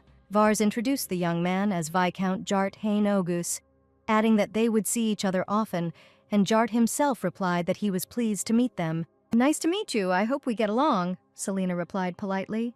And although she didn't say anything unusual, the young people looked at each other warily. In fact, Jart had already met Selena in her home village. Jart was the one who brought her. They had talked several times in the palace too, but now she was acting as if she was seeing him for the first time. And smiling, Selena could not understand why men looked at her so strangely. When everything was ready, they all set off on the return journey together in the carriage. Sitting opposite the men, the girl thought that it seemed like it was all over for her. Remembering her reaction when she met Jart back in the room, the girl realized that the real Selena already knew him. And now a strange atmosphere of mistrust and misunderstanding has settled between them. How serious are the charges she could face for pretending to be a duchess, and is the death penalty possible? Frankly speaking, there is nothing strange in taking a suddenly changed woman for a spy who is plotting some grandiose conspiracy. And she will be tortured cruelly to make her tell the truth. And maybe even cut off your head. He must have suspected her even back then when he brought in someone he called her ex-lover. And now, all that remains for him is to carry out the punishment for the misdeeds committed. Is it really so difficult to just lead a quiet family life and share different moments of everyday life?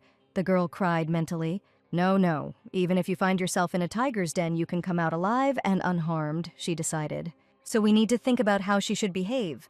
But for now, we should be prepared for the fact that she can handle everything.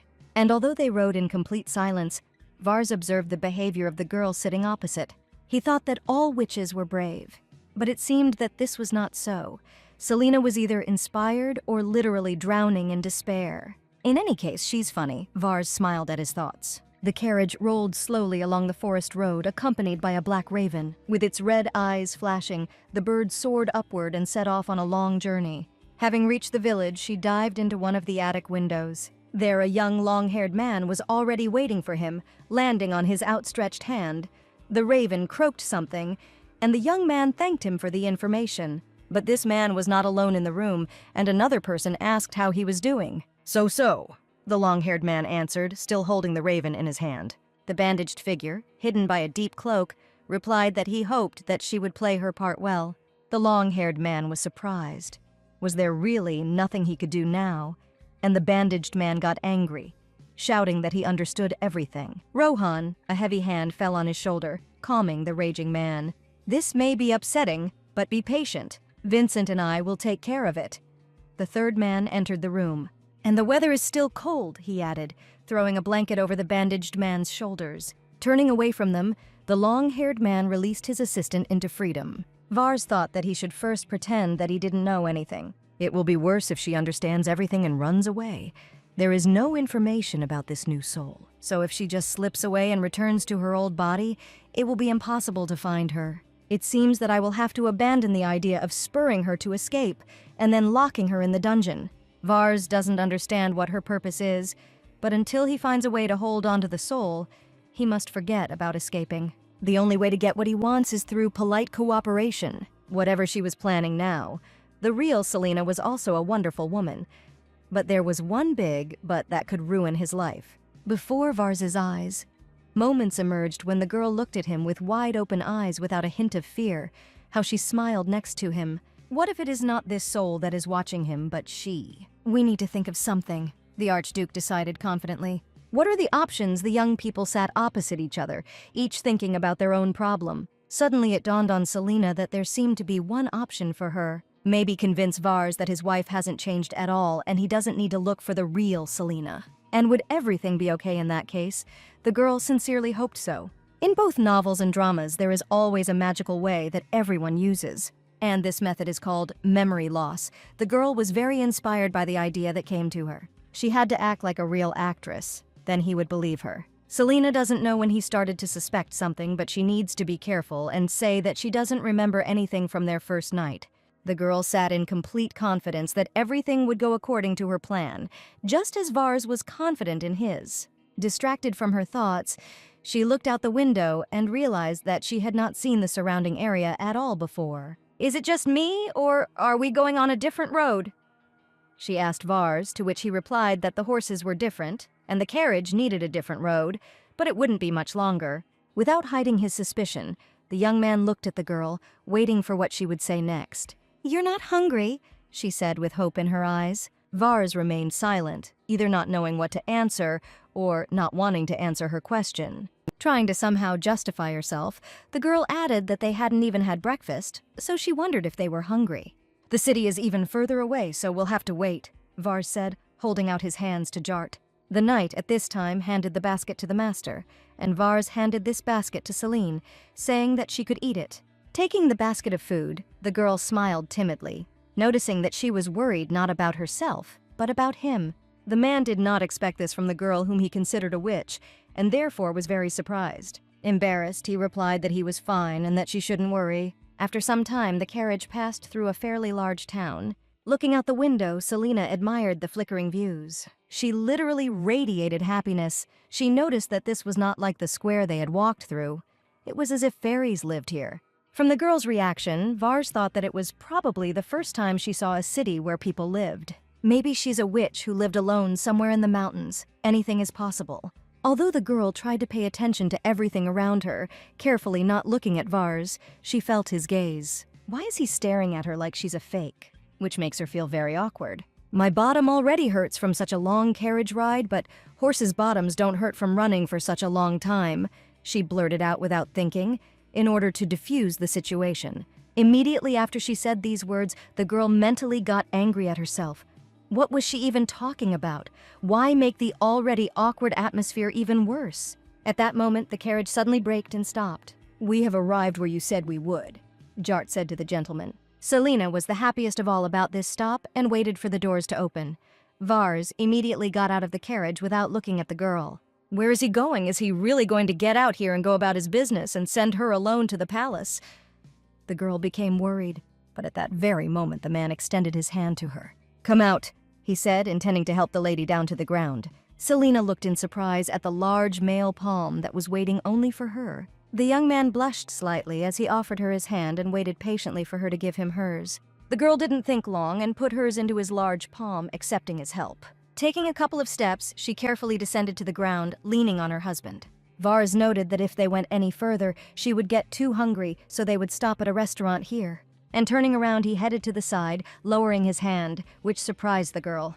But she was not going to give up, and full of determination, she did what she wanted. She reached out her hand, intending to grasp his palm. But since her hand was small compared to his large palm, she grabbed only 2 of his fingers. Vars, of course, felt a touch on his hand and was very surprised. And the girl pretended that nothing supernatural had happened. She held his hand, thinking that this was like a date, and they looked like real lovers. The restaurant they came to was very richly decorated, and there were portraits of high-ranking persons hanging on the walls. The table was laden with all kinds of food and drinks, served on rich plates. The soup, the bread, and the main dish were all delicious. The girl devoured the food with pleasure. But the look of the man sitting opposite her was too heavy. They were together all night, and he bought such delicious food, the girl thought sadly. Her mood began to deteriorate a little, since not everything was going according to her plan. She thought that this way they became at least a little closer. And she hates that she has to deceive him, but she has to try to survive. She needs to take care of her future self, and she needs to do it right now. Deciding to act like she was Selena who had lost her memory, that was her plan. The girl said she had a question. "Who are we to each other?" she asked Vars directly, which surprised him greatly. The question was so strange that the man did not understand why she asked it. The girl cleared her throat, ready to play out the scene she had prepared for him. With a naive look, she said that he came to her bedroom at night and gave her gifts. And above all, she thought about the location of the bedroom, because she felt that they were a married couple. "Is this so?" she finally asked. Still not understanding what she was getting at, Vars took the cup with trembling hands and tried to drink tea from it. And Selena continued to play it off. Adopting a completely innocent look, she added that she did not understand what kind of relationship they had. Vars failed to maintain a calm expression against his will. Tea poured out of his mouth. And while the man was spitting, the girl continued to look at him with an innocent gaze. "I think you need to explain this in more detail," Vars added, starting to get irritated. "I'm sorry if I surprised you," the girl said, frightened.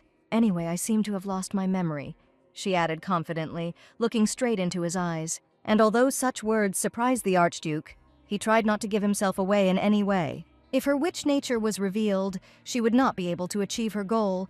He thought that she would start making excuses. But in any case, he was going to play along with her in this little performance.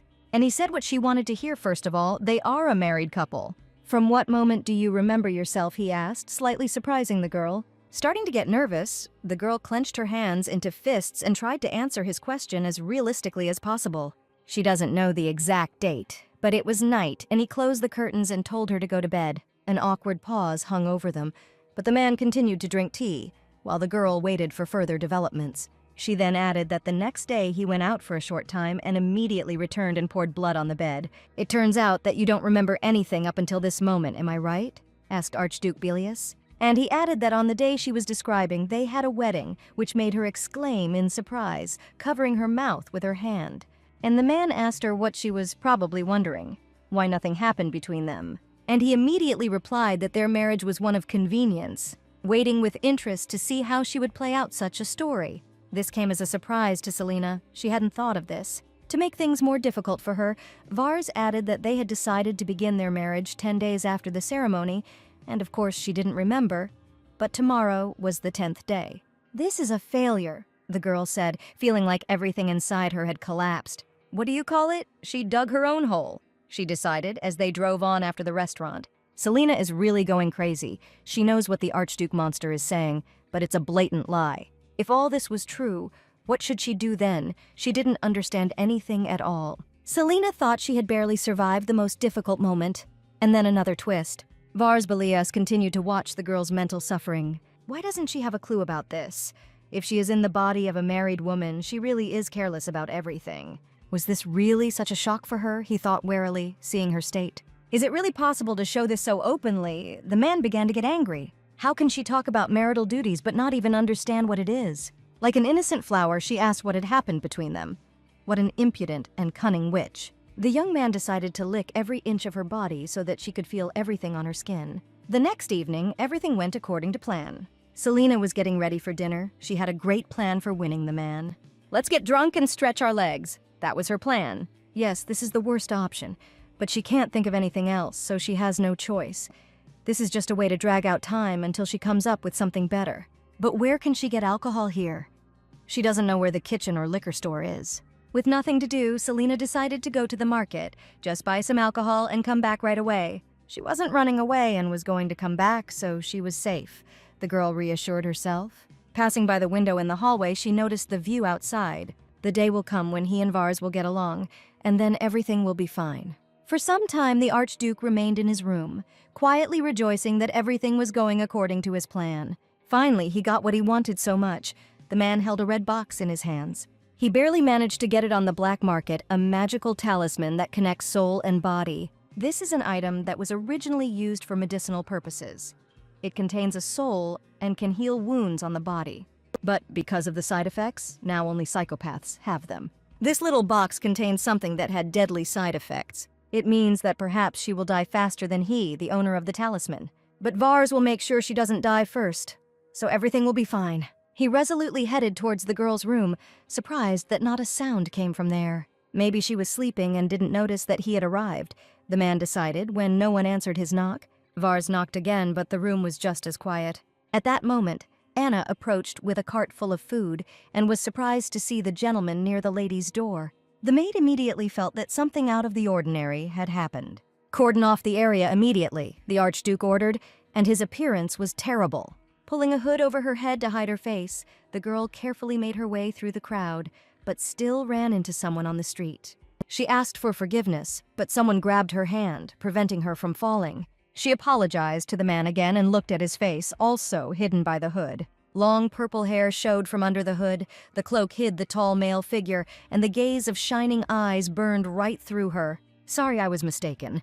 The next moment, the young man in the hood smiled and raised his hands in a conciliatory manner. He turned and walked away, leaving Selena in confusion. Looking after him, the girl thought that this man was somehow strange. The Archduke's personal guard searched the streets of the village in an orderly formation. Seeing them, people tried to hide and close all the windows and doors of their houses. Along with them was also Archduke Belius himself. "Search everywhere," he ordered in a thunderous voice. "They will search until dawn, and in the morning, if necessary, they will start the process again." Selena ran away because she didn't want to be with him so much. "If you don't like it, then you could have just waited or said something. I waited 10 days. I couldn't wait any longer." He decided that if he caught her, they would never let her go. Suddenly, in the distance, he saw a girl walking peacefully, who was not even hiding or trying to run away. And although he wasn't sure if it was her, at that moment, a strand of light hair appeared from under the hood. It was she. It dawned on Vars and his heart sank. He ran as fast as he could to catch up with the fugitive, asking for only one thing, that it would be she, the one he is looking for. Reaching her, he grabbed the girl by the hand and looked into her eyes. Vars hoped that the soul was still in this body. Selena was slightly startled by the surprise, and the hood flew off her head. By inertia, she pulled her hand back, asking Vars, who had grabbed it, what had happened. I also noticed that his complexion doesn't seem healthy. The girl was really bothered by his appearance, and she reached out her hand to check on him. Seeing the palm reaching out to him, Vars unconsciously leaned towards her so that her palm rested on his cheek. "When I catch her, I'll lock her in the room. That's what I planned," the man thought, completely oblivious to what was happening around him. Although Selena was worried about him, such tenderness in the middle of a crowded village made her feel embarrassed. "We're going our separate ways. We're going our separate ways." Jart was one of the first to notice this awkward scene and hurried to get rid of prying eyes. He hoped that the Duchess would be able to hug the gentleman tightly and suppress his murderous nature. Everything turned out just like that, but there was something that was bothering him. Namely, that she turned out to be not just a simple girl, but a cunning witch. "What are you doing here?" After a moment, Vars came to his senses and remembered what was going on here. Selena was scared, not knowing how to explain that she had left the palace, but she still decided that there was no point in telling a lie, and even though it was awkward, she had to tell him everything as it was. "I thought I'd definitely need some alcohol tonight, so I went to buy some," she blurted out. Alcohol, Vars was shocked beyond measure by this turn of events. It was only because of alcohol that she had raked his guts out, and because of that alcohol he hadn't slept all night that time. A little disappointed, Vars noticed that she didn't seem to have had enough alcohol from the night before. This was news to the girl. Was she drunk? But the man added that it was not that bad and she should not worry. The girl sincerely asked for forgiveness for her behavior, but the Archduke noted that this was not worth doing. Selena used to drink often, and she didn't have drinking habits. It seems her new body doesn't know how to drink at all, and now she is very ashamed. To make matters worse, she had used the alcohol to try to postpone their night together. But now her plan had failed. Vars looked closely at the embarrassed girl, deciding that now was the moment to do what he wanted to do. Kneeling before her, he surprised Selena greatly with his actions. "Give me your leg." He patted his knee so she could place her foot on it. The girl was outraged that he needed her leg. "Is he really telling me to put my foot on his knee like this, in the middle of the street?" Confused and not understanding what was happening, Selena was in no hurry to fulfill his request. But the man still stood in front of her on one knee, patting the other, and she had no choice, so she decided to do it by simply closing her eyes. Taking off her shoe, she carefully lifted her leg, intending to place it on the man's lap. But before she could do this, Vars grabbed her thin ankle with his powerful hand. For the next few seconds, he did something to her leg, making the girl more and more confused. And soon he took his hands away, and on her leg sparkled a bracelet with a small butterfly pendant. Now Vars can breathe a sigh of relief because if she runs away, he will always find her. Even if she cries and begs, he will never let her go. Vars noticed that her foot was much smaller than his palm, and the girl noticed that it was an ankle bracelet. Was that really a gift? And thanked him, saying that she would wear it with pleasure. Selena was beaming with happiness because the bracelet was so beautiful, and the sound it made when it moved was cute. "Shoes last time, ankle bracelet, does he have a foot fetish?" Selina was taken aback. The Archduke finally rose from his knee and looked at the girl. "Let's go home," the man said conciliatorily, and Selina happily agreed, smiling dazzlingly. But she was still haunted by the fact that she behaved badly when she was drunk. Vars noticed that he had never seen such drunken habits before, and he remembered with warmth how she pressed herself against him. So from now on, she should never drink alcohol when he is not around. "And when you're nearby, is it possible?" the girl asked slyly, looking at him from the side, which left Vars stunned for a while. But then he just grinned, realizing that she was joking. And he replied that if he was nearby, then of course it was possible and everything would be fine. "Then let's have a drink today." The girl rejoiced and became inspired. The Archduke looked at Selina silently, unable to object to her. Long story short, nothing happened yesterday. Selina sat sadly in her room the next day. Yesterday, as soon as they returned home, Vars immediately threw her into the bedroom, and Anna watched the door all night to make sure she didn't go anywhere. And then this morning came, making her worry even more. It's funny that she says that after she's done everything she can to avoid spending the night with him, but why isn't he touching her? She was outraged that he dared to just leave her like that. Looking in the mirror, the girl felt that she had absolutely no charm, but her face was so beautiful. A little sickly, as if lacking life, such a face is not suitable for a strong leader. More for an active and sweet person, for a charming, easygoing girl. Selina nervously drummed her finger on the table, lost in her thoughts. Maybe she should try something completely new. Who knows? Maybe if he finds her really nice, there will be changes in their relationship, and they would finally be able to kiss. The girl was very determined to achieve this. The window on the second floor of the palace swung open, letting fresh air into the room. Vars went out onto the balcony and took a deep breath. He was finally finished with all the documents. This Jart was stuck here until lunch, demanding that he check the report, then conduct the morning training, and even said that he needed to work even more in the evening. Somehow he had become bolder lately. The Archduke was angry. But most of all, the man was interested in what Selina was doing now. The girl's room was just above his office, and besides, it was approaching lunchtime.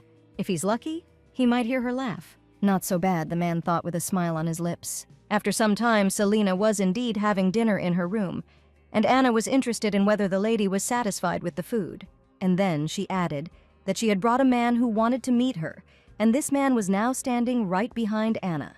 Taking a step to the side, the girl introduced herself as Mädel Ogus, from the Ogus family, which had served the Archduke for many years. It was a great honor for her to meet the Duchess, the girl added with a smile. Anna went on to say that this lady had excellent manners and a strong will, and she had brought her here because she thought she would make a good maid.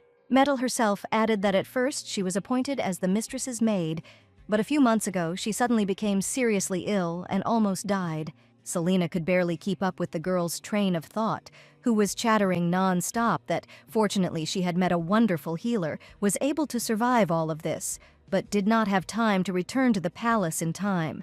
But she really wanted to meet the lady, so she asked if she could take the place of her personal maid right now. "I'm so glad I was able to meet you," Methel finally finished with great enthusiasm. And although in general Selina was not against the maid, there was still something that made her wary. The sweet girl she had been thinking about recently while looking at herself in the mirror looked suspiciously like Methel. Anna did not intervene in the conversation and only silently watched the girls. She noted that the lady's expression was not very kind, but it was good that she agreed without saying anything.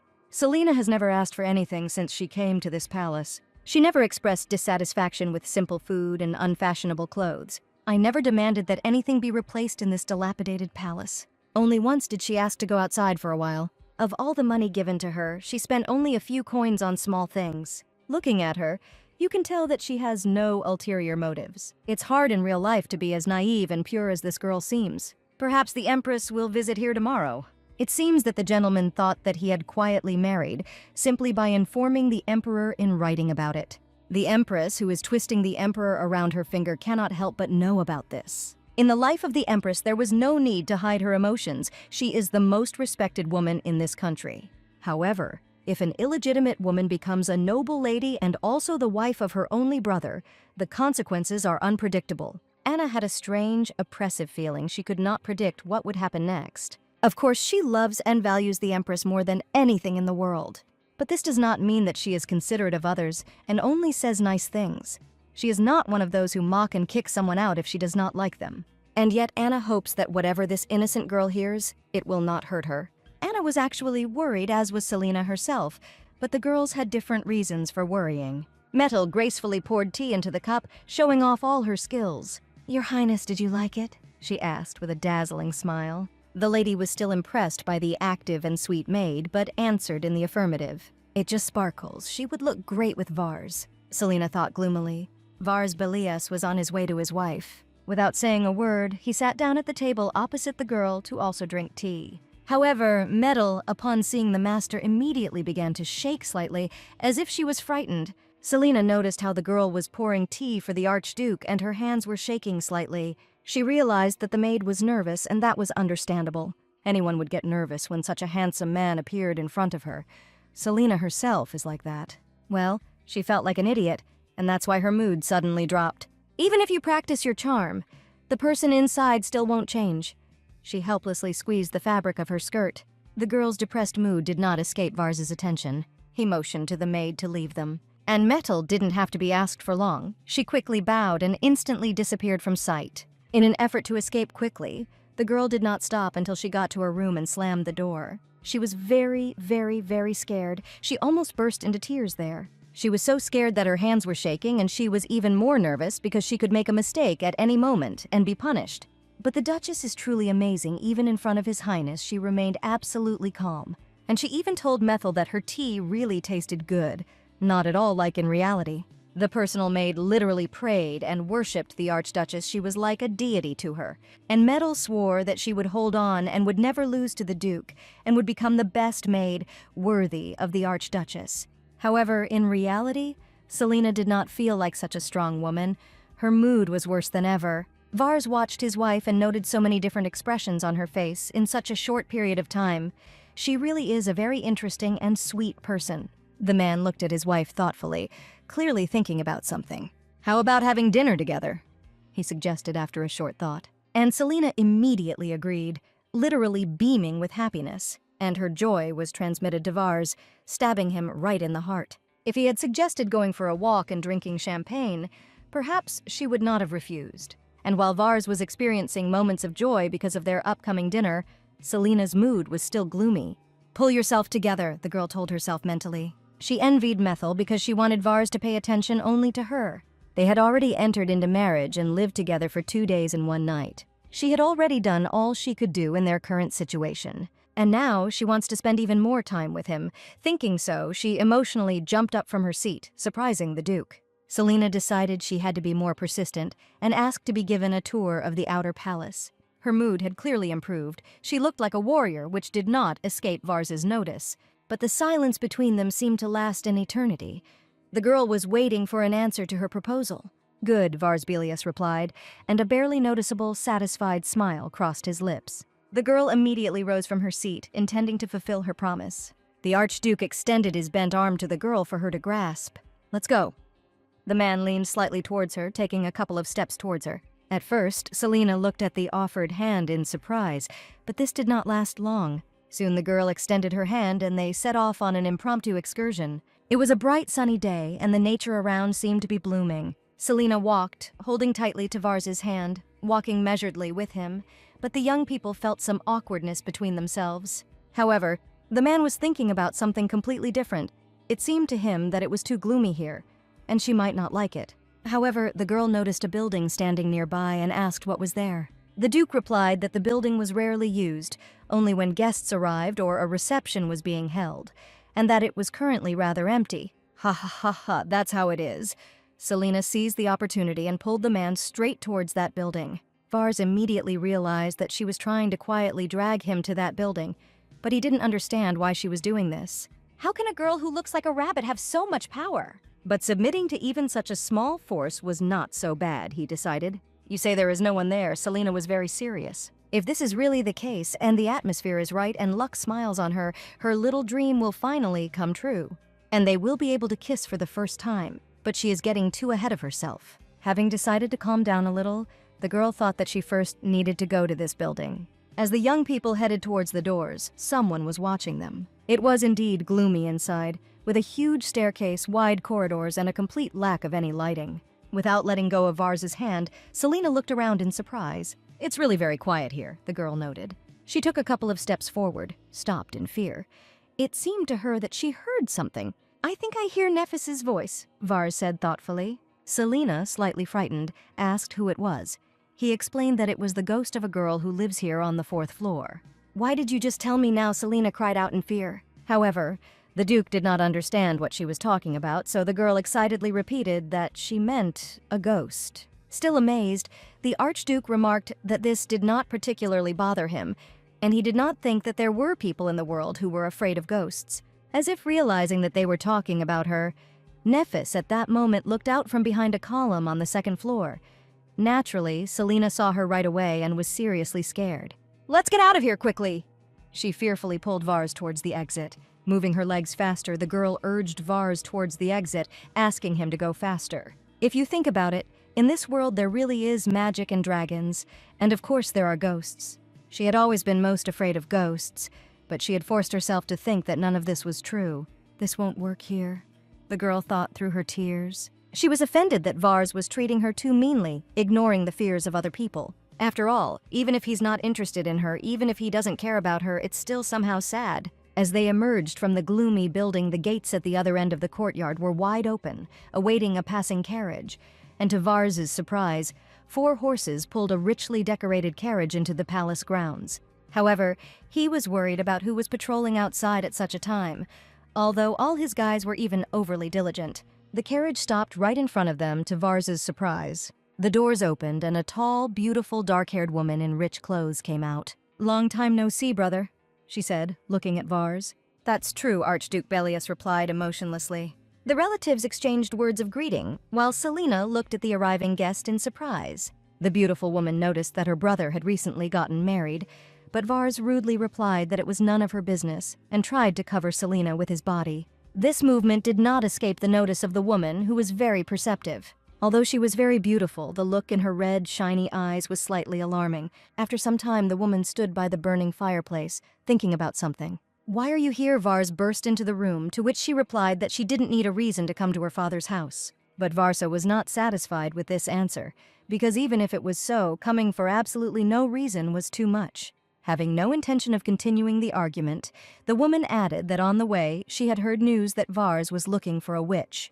"That's not true," the Archduke replied, instantly irritated. His sister offered to help him with this, but he refused without a second's hesitation. "It seems you have a good relationship with your wife," the guest insisted. They were a family now, so they needed to get used to each other. But Vars rudely replied that it was none of her business. But the woman was not going to end the conversation, and added that they needed to know each other's faces so as not to accidentally pull out the hair of someone they shouldn't. The Archduke warned her not to even think about any nonsense if she did not want the imperial palace to drown in a sea of fire. The brother and sister were both stubborn and impenetrable. Neither wanted to give in to the other. And yet the guest exhaled tiredly, giving in for a moment. "It seems like you've already forgotten about the battlefield and are living your own life," she noted. And she added that she was quite happy about this, happy that her brother had finally found his place. Vars walked nervously and quickly down the corridor. "All witches are so arrogant and cunning they can manipulate you so that you submit completely without reserve. Both the imperial palace and the ghosts do whatever they want, and this greatly irritates him." Walking down the corridor, he couldn't calm down, becoming more and more irritated. But if you think about it, are there any witches who are afraid of ghosts? Witches usually use them as their familiars. There must be other clues to finding Selena. Witches are very rarely afraid of ghosts. Typically, when a witch takes over a body, the original owner's soul is destroyed or trapped. Such an innocent-looking witch simply cannot commit such atrocities. The man's head was filled with different thoughts. He didn't know what the right thing to do was, but he still decided to definitely see this matter through to the end so that the original owner of the body could never return to it. The next morning, Selena was stretching in bed, having just woken up. She had slept well and was immediately interested in whether Vars had woken up. They needed to have breakfast together. Looking around, she realized that Vars Bellius, her husband, was right there in the room. Frightened, she immediately dived under the blanket, hoping that he had not noticed her. How is that possible? Did he really see everything? She had just woken up and her face was probably so swollen, and she had her mouth open and yawning. She didn't even want to think about how she looked now. But at that moment, the man came up to the bed and sheepishly apologized. He didn't want to scare her. Looking out from under the blanket, the girl asked if something had happened early in the morning. Vars didn't know where to start because something had actually happened. To be honest, a very dangerous witch has arrived in Belias now, and it can be said that she is targeting Selena, but she is just an innocent rabbit who is afraid even of ghosts. If she finds out the whole truth, she will faint. His sister is different from other witches, so she could swallow this girl without even blinking an eye. Vars contacted the Imperial Palace to have her taken away, but in the meantime, we need to be on our guard. What was her intention in staying here until now, he wondered, looking at the girl who had once again hidden under the blanket. Selena threw back the blanket with a battle cry, surprising Vars considerably. Still shaking with fright, she apologized and explained that she was a little surprised by his appearance. The man added that he didn't want to scare her, but she needed to know. Nephis disappeared after they went there yesterday. Maybe she liked Selena. The girl did not understand how the ghost disappeared and how she liked her. Sitting on the edge of the bed, Vars explained that there was a maid who was watching Nephis, but they said she disappeared at dawn. She often preys on girls who are alone and tries to steal their bodies. In fact, his words were a blatant lie. But Selena didn't know this, and so she was genuinely scared. Hiding under the blanket again. "What are you doing?" Vars asked in surprise. "Nothing, so you're saying that it would be better for me not to be alone?" Selena asked, shaking under the blanket. And Vars confirmed this, looking with surprise at the slightly trembling Selena. "Oh, what's there?" he suddenly said, pointing out the window, causing Selena to jump in fright again. "What's going on?" she screamed, clinging to Vars. If only he could. He would like to see something like this every day, the Archduke thought with a grin. "Listen." He gently touched his wife, intending to calm her down. But at that moment, Methel knocked on the door. Then the personal maid entered with a cart, intending to help the lady get ready. Selena, still in the blanket, jumped out of bed, thanking the girl for her help. But Vars didn't like this at all, because just now there was such a pleasant atmosphere. How could such a tactless girl be the maid of the Archduchess? And why did Selena go to meet her so joyfully? He would have immediately replaced her if she hadn't been with Jart's sister. While helping the lady, Metal, of course, noticed the Duke sitting on the bed and was overcome with indescribable horror. A couple of days before, her brother had left her some survival instructions if the master was in a bad mood. Then it was imperative to be close to Her Highness. "This will save your life," Jart said knowingly. Methel promised to remember everything, although it was a little scary. And now she remembered her brother and she became a little sad, which Selena immediately noticed. But the maid couldn't say anything to her mistress and only continued to help her with shaking hands. The clouds over Vars Belias also continued to thicken, and his gaze became like the gaze of a monster. But then Selena remembered that she would like to have breakfast together in the afternoon. "You'll wait, won't you?" she asked with a smile, turning to her husband. Instantly the clouds over the man parted, and like a soft, cozy teddy bear, he responded with consent. Even the atmosphere in the room became brighter, except for Methel, who was hiding behind the lady in fear. Having finished helping Selena, the girl left the room and leaned tiredly against the door. Her brother was right. If she's close to Her Majesty, she will be safe. Keep it up. After changing, Selena, accompanied by Vars, headed towards the exit, walking along the open corridor. She noticed that it had definitely become warmer than when she first got here. "Finally, spring has come," the girl smiled warmly. Varsa was interested in what she saw and why she was laughing. "There's a white butterfly there." The girl pointed her finger towards the street, and she added that it seemed to her that they were similar. Vars was very surprised. To get honey, the butterfly needs to find a flower, but there are no flowers here. She has no safe haven and no one to take care of her. And when the wind blows, it is hard for her, but she flies forward boldly and bravely. Selena thought about this when she watched her fly in search of flowers. Listening to the girl's reasoning, the Duke only began to grow gloomier. "She speaks as if she's about to leave this place. Does this mean she is just using him and planning to leave him?" "I can do it," he said, placing his hand on the girl's shoulder. He can give her a safe home and take care of her. He can really do that for her. Vars felt it with all his soul, that he was ready to take care of her all his life. Such frank words that he spoke also impressed Selena. And although the Archduke spoke sincerely, he thought that she should not dare, even in her dreams, to leave him and fly like a butterfly. Flowers, honey, whatever, let her just tell him what she needs and he will get it by any means necessary. Even though Vars said such pleasant words to her, the man looked quite frightening. Selena was surprised to see that he was angry and was scared. Did her words sound like she was complaining about the danger? So he says everything through clenched teeth. She wants to improve their relationship even if it takes a long time. And if she can't, she wants to at least be a good friend. "Maybe we should go out together," the girl asked pleadingly and confidently at the same time. Such openness surprised Vars, who did not expect that the girl would still treat him so warmly. And although he really wanted to, he was embarrassed and not sure that it would be possible. After all, his sister is just waiting for a chance to get to know her better, and perhaps even do something with his wife. His crazy sister would never come here just like that. On the one hand, he would like to lock Selena up and make sure they never meet. But he literally sees everything she's thinking about how she wants to go on a date with him. But for some reason, he doesn't answer. It would be great to go for a walk together. But why is he silent and all that stuff? "Is there a place you want to go?" the man finally asked, holding out his hand to her. "To the market," the girl answered without hesitation, placing her large hand in his. After all, at the market you can look at all sorts of things and eat a variety of snacks. However, Vars was worried that if she heard the rumors about him and learned the whole truth, would she still smile and hold his hand? He hesitantly squeezed her small fingers in his hand.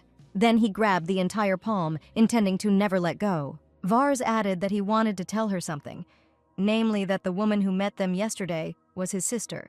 These words stunned the girl because in the original there was nothing like this. But why didn't he introduce her yesterday? It turns out she ignored her sister-in-law. This is the worst first impression you could make on your in-laws. At this time, Vars asked her if her memory had returned, and the girl immediately answered that it had not yet. "Then there's no need to rush," the man finished, leading her away with him. Soon they opened the gates, intending to go to the market, but there was a not very pleasant surprise waiting for them. "You've finally come. Their sister Varsa was waiting for them." Selena thought this was her chance to change the first impression of herself and intended to introduce herself. However, Vars stood right in front of her, blocking the girl from his sister. For some time there was a battle of views between them. Neither of the relatives wanted to give in to the other. But this did not stop Selena, and looking out from behind Vars, she nevertheless greeted his sister, introducing herself as the wife of Archduke Vars Belias, Selena Belias. "I just found out that his older sister came here. I'm very glad that we met," the girl chattered and expressed hope that they would get along in the future. Cynthia Belias really liked the openness of this little girl, whom her brother married. Turning to her brother, she repeated that Selena wanted to get along with her, and it seemed that he was the one putting a spoke in the wheel. "I'm glad to meet Selena too," the woman said, and asked how about having dinner together tonight. "It's impossible," Vars said curtly. However, Selena grabbed his hand and apologized to his sister in a softer tone, as they already had something planned. "If everything is okay, then what about tomorrow?" she asked, still intending to get to know her husband's relatives better. Vars really didn't want this, but looking at the girl, he realized that he couldn't refuse her. The guest also noticed that, although the brother did not want this, he could not even open his mouth in front of his wife. So he had met the one he needed, the woman thought, and replied that it was a good idea. The Belias Palace was built to block the path of the monsters descending from the northern permafrost mountains. Over time, the monsters became fewer, and the palace began to be overgrown with people.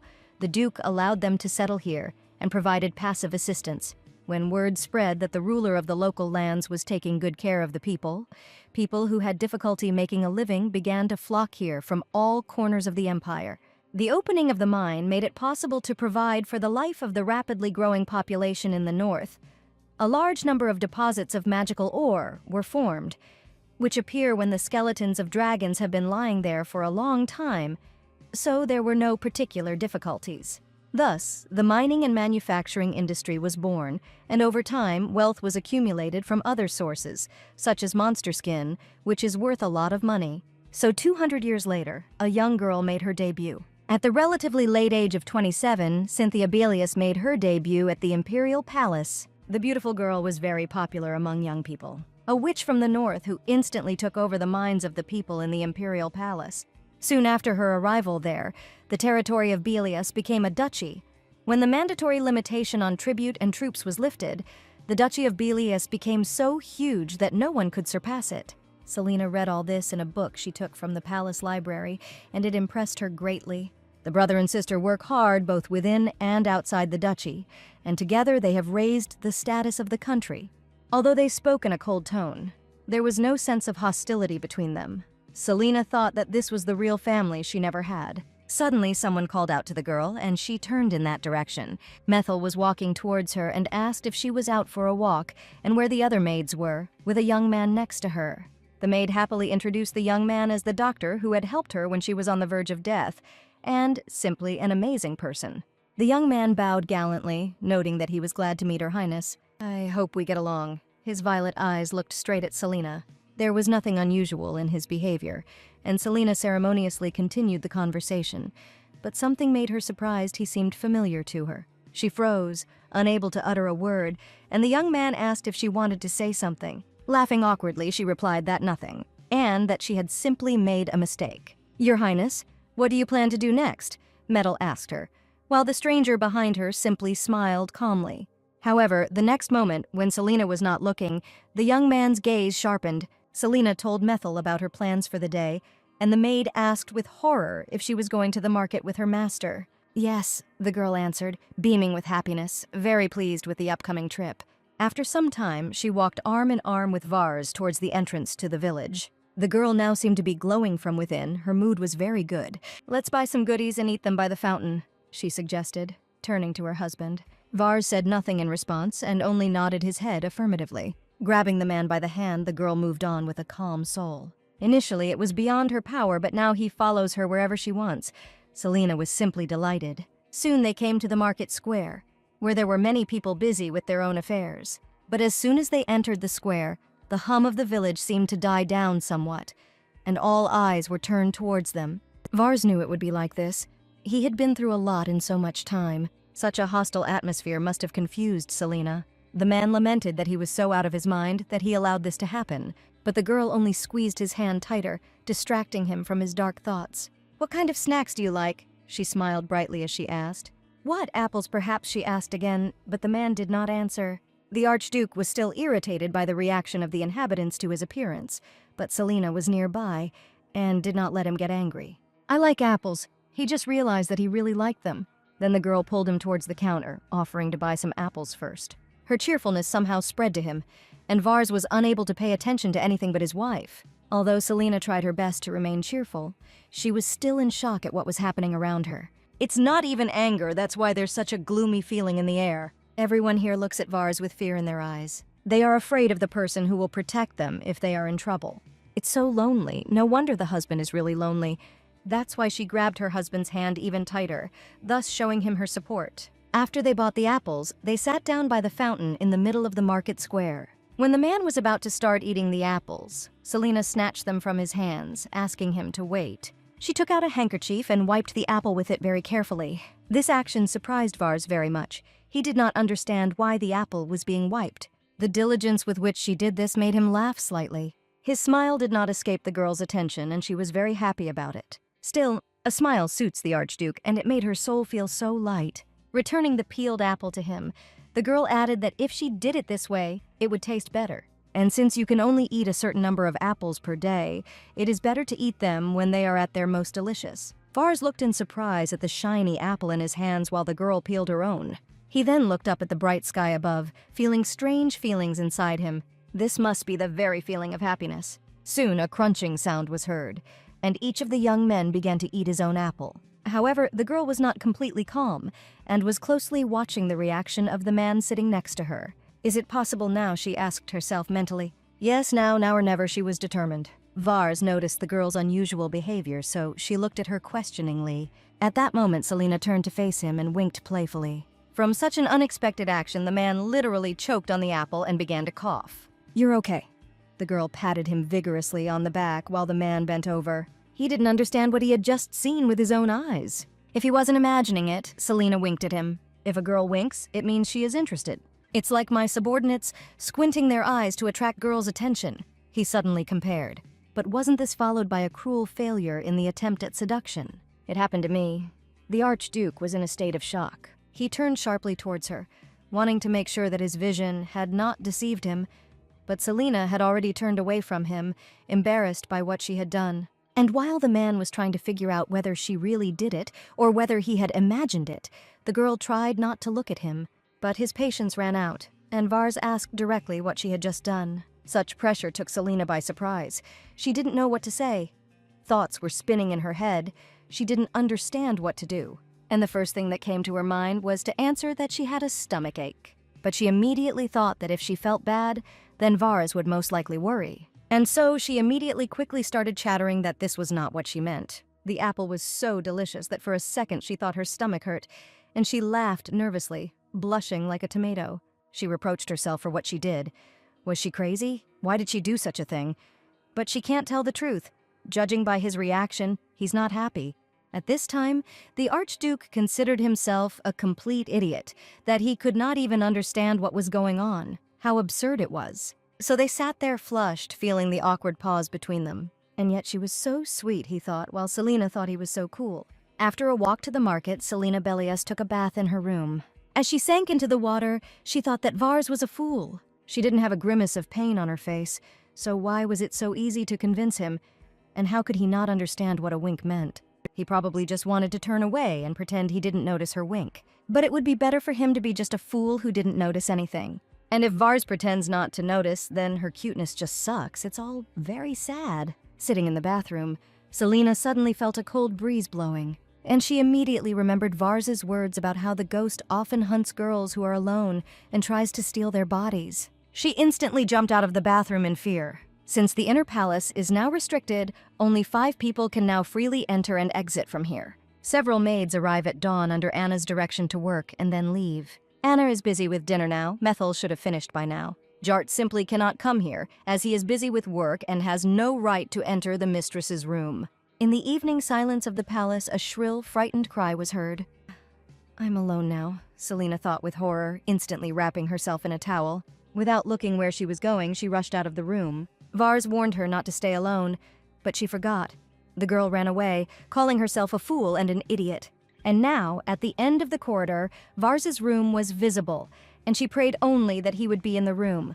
Without a second's hesitation, the girl threw only a light cloak over the towel and burst into the room without knocking. In front of her stood Vars Bellius, who was getting ready for bed and was undressing. Selina was relieved to see him right in front of her, but the man was quite surprised.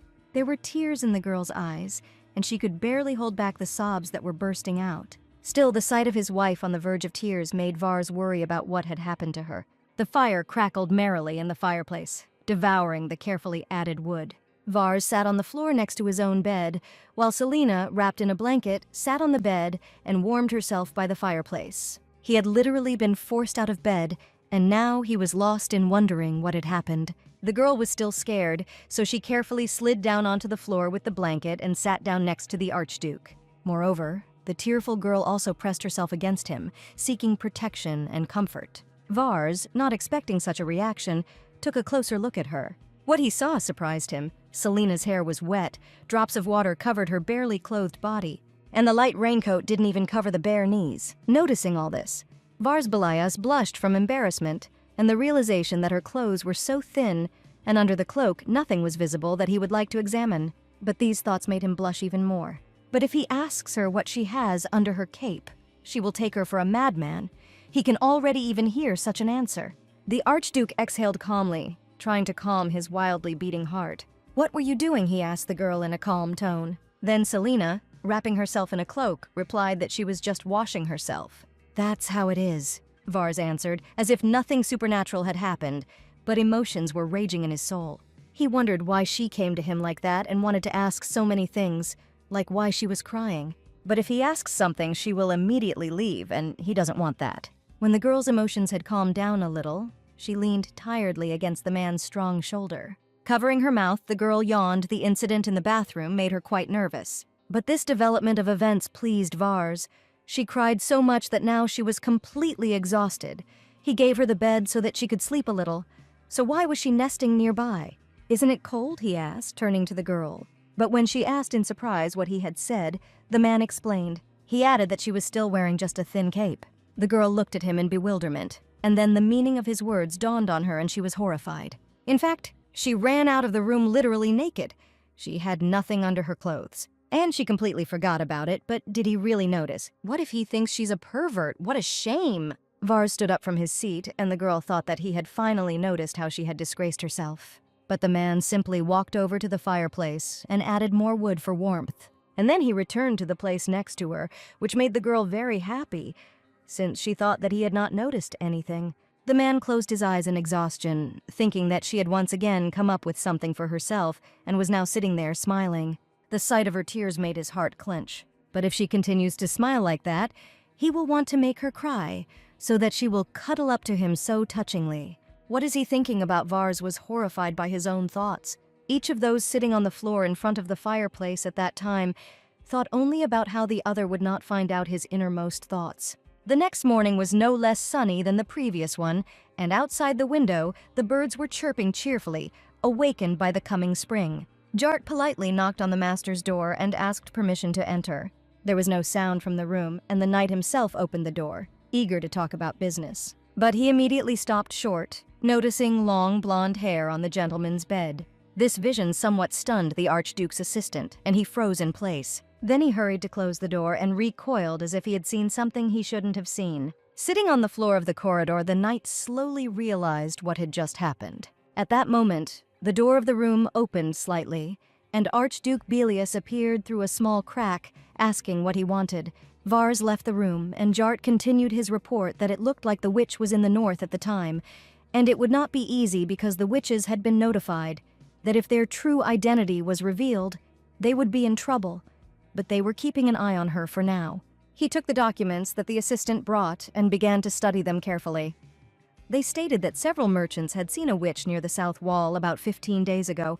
Her entire body, face, head, and even fingers were carefully bandaged, and after the Archduke's wedding, she disappeared without a trace.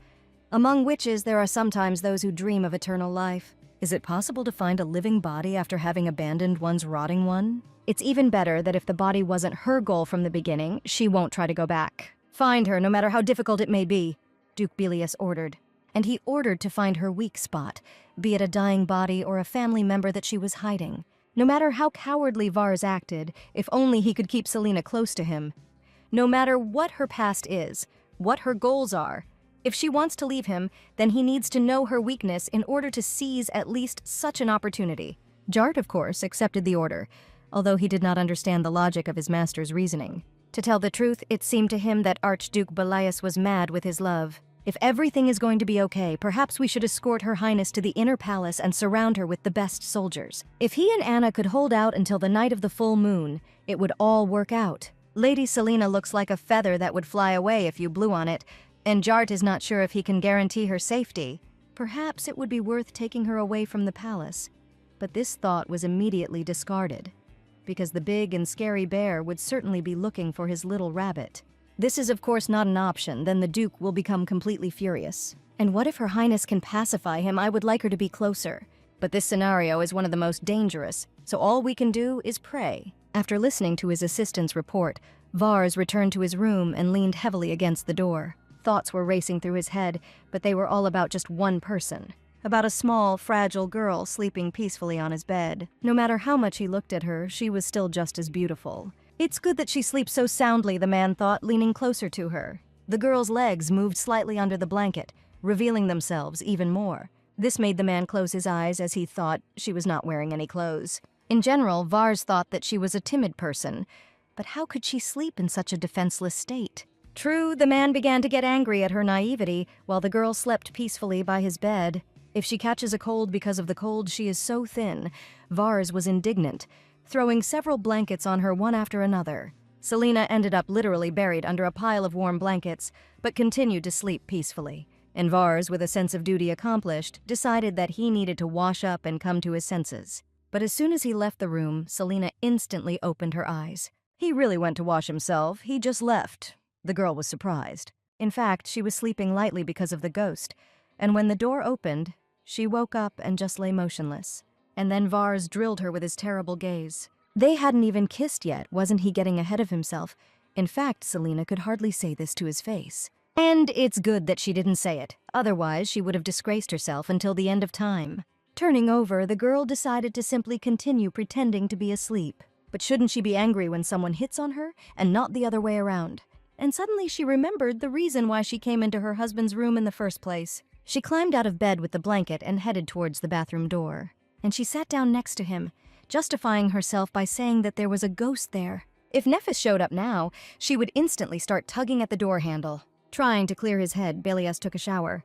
But the thoughts did not want to be organized, they jumped from one to another. If a person is as experienced as he is, he will be able to sense someone's presence outside the building. And now, while he was taking a shower, he felt that someone was right outside the bathroom door. He almost saw her silhouette sitting on the floor by the door. Because he knows this, even a cold shower does not calm him down. Being under the stream of water for a long time, he still felt that she was also still behind the door, trying to kill him or something. What kind of torture was this? He remembered how she, like a little rabbit, said she was afraid of a ghost. In fact, at that moment, she looked very cute, with her thin and restless voice. If he opened the door, he would run into Selena, he thought, putting on a robe after a shower. Seeing each other in a robe, they really are like husband and wife. The door opened so suddenly that Selena was scared and happy at the same time. Tears instantly appeared in her eyes. The girl was truly scared. She sat on the floor, huddled under the blanket, shaking, while Vars towered over her like a huge statue. From his height, she looked like a small bean to him. Having changed and gotten ready, the girl sat in the living room drinking tea. She thought with horror that she could no longer live like this. If she is scared during the day, she can go outside. The outer walls are full of people. But at night, she is left alone with her fear and can only shake, hiding in her pillow. All this horror experienced at night made the mood fall lower and lower. Anna noticed that something was bothering the lady and asked her directly about it. Although Selena was ashamed to talk about it, she still said that she was very afraid of ghosts. She also heard about Nephis, who lives in the palace, and that if she is alone, Nephis will come to take possession of her body. That is what worries her. Anna listened carefully to the lady and then told her that Nephis is a spirit that belongs to the owner. She knows etiquette, respects the living, and faithfully serves the family of the Archduke, so the lady has no reason to worry. The ghosts strictly guard their territory. The entire palace, including the inner and outer, is Nephis's territory, so other ghosts cannot appear here without her permission. So there's no need to be afraid, Anna finished, which made Selena extremely irritated. She also remembered Vars's words that he didn't think there were people in the world who were only afraid, and now everything became clear. The ghost here and the vengeful spirit she was thinking about are two different spirits. And Anna added that Nephis is very kind and a little timid. If she knew that the lady was afraid of her, she would not have come close. Selena's imagination immediately conjured up a pale, friendly ghost who greeted her cheerfully. She breathed a sigh of relief, imagining that the ghosts here were just like pets, and realized that now she was not afraid.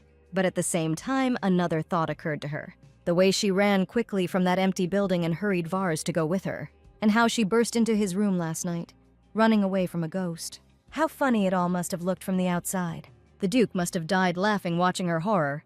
It turns out that you knew everything, but pretended not to understand. It dawned on the girl. Selena was overcome with so many different feelings: resentment, anger, frustration.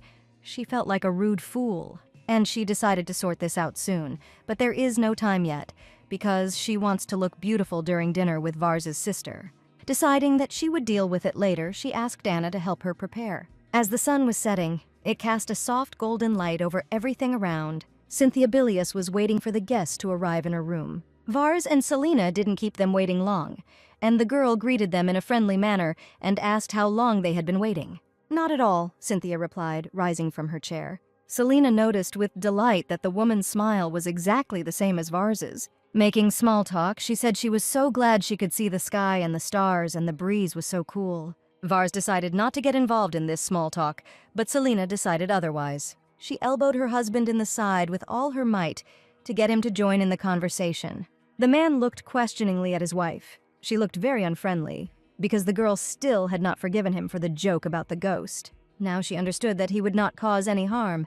They all went to the dining room to have dinner, and Selena told them that she had seen a butterfly the other day, so she thought that everything would bloom soon. "Is it really so cold in the north even in summer?" she asked, smiling. Cynthia didn't really join in the conversation, but she was surprised by the behavior of her brother's wife. Usually the noble ladies she met told her different things when they first met. She didn't always keep up the conversation because she wasn't interested in it. But most ladies are afraid of dying and therefore hardly open their mouths. Sometimes those who stayed long and were friendly turned out to be flatterers. This girl doesn't give that impression. Is she stupid, naive, or so pure, the woman wondered. And this fool, her brother, follows her around like a faithful dog. Smiling at her thoughts, the woman decided to keep the conversation going. "Yes, I'm also waiting for summer," she replied, extending her hand to the girl. Selena was surprised by this answer from Vars's sister, but Vars himself was more surprised by his sister's reaction. The girl took Cynthia by the arm and they continued on their way. Ignoring her brother, the woman, arm in arm with her new relative, went to the dining room, and Vars could only look after them in surprise and bewilderment. The evening passed smoothly. Everyone enjoyed their own food. However, Vars noticed with surprise that his wife, for some reason, did not even look him in the eye today, and wondered what he had done. It was probably because of his sister. They had only recently met for the first time, so Selena was being careful, he decided, while putting the cut pieces of meat on her plate. "How are things in the capital?" Selena kept up the small talk. "Everything is the same as here," the guest answered her daughter-in-law's question. "Still, I think the capital has a lot of beautiful buildings and unique places," Selena added, beaming like the sun. At this point, Cynthia asked Selena what it was like in her homeland, to which she replied that in the southwest there were a lot of flowers and it was very humid. But she immediately stopped herself, realizing that she had just said too much. Selena wondered if everyone had noticed what she had said, as if her hometown really was in the southwest. She still clearly remembers all 29 years of her life in Yumi's body. But her homeland is not the southwest of the empire, it is South Korea. She thought with horror that her mood had been spoiled by such a small oversight. Vars thought with a chuckle that this poor witch had forgotten about her amnesia. Or maybe she found out about her hometown in advance, well and good. But that wasn't what worried him, and what worried him most was his own sister. She knows so much about his wife. She probably already guessed that Selena is a witch. If so, it could be dangerous for his little bunny. All magical powers on Earth do not decrease or increase. In order for a witch to increase her power, she needs to absorb it from someone. And this means multiple victims among other witches. As Vars knows, Cynthia has already absorbed more than 10, and he can't even imagine how strong she is. If the sister thinks that this power is not enough, then she can target the little rabbit witch. And then Selena will have no chance against the Empress. Vars clenched his fists tightly. "Get up."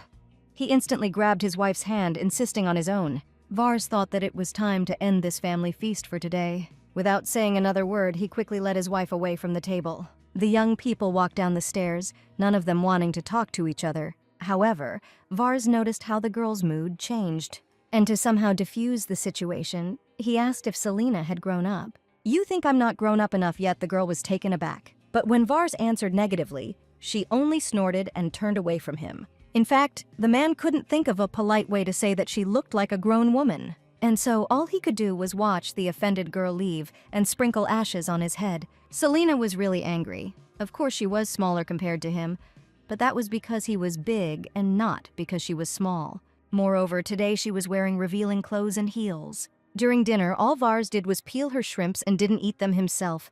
She doesn't even know if she can forgive him. Does she really look like a child to him? After dinner, the Empress calmly finished her tea in her chambers. At that moment, Jart entered the room and bowed ceremoniously to the lady. He was interested in how things were going with the Empress. Cynthia noted that there was still some work to be done, and Jart added that nothing had changed, and asked if she would be with Her Highness during the full moon. This question surprised the girl. She sincerely did not understand why she would do this, but the knight was quite shocked by her answer. He thought with horror that she was already close to refusing, and in a panic, he looked for ways to achieve consent. Even if he tried, it wouldn't work, so he dropped to his knees and begged her to answer what he could do to make her happy.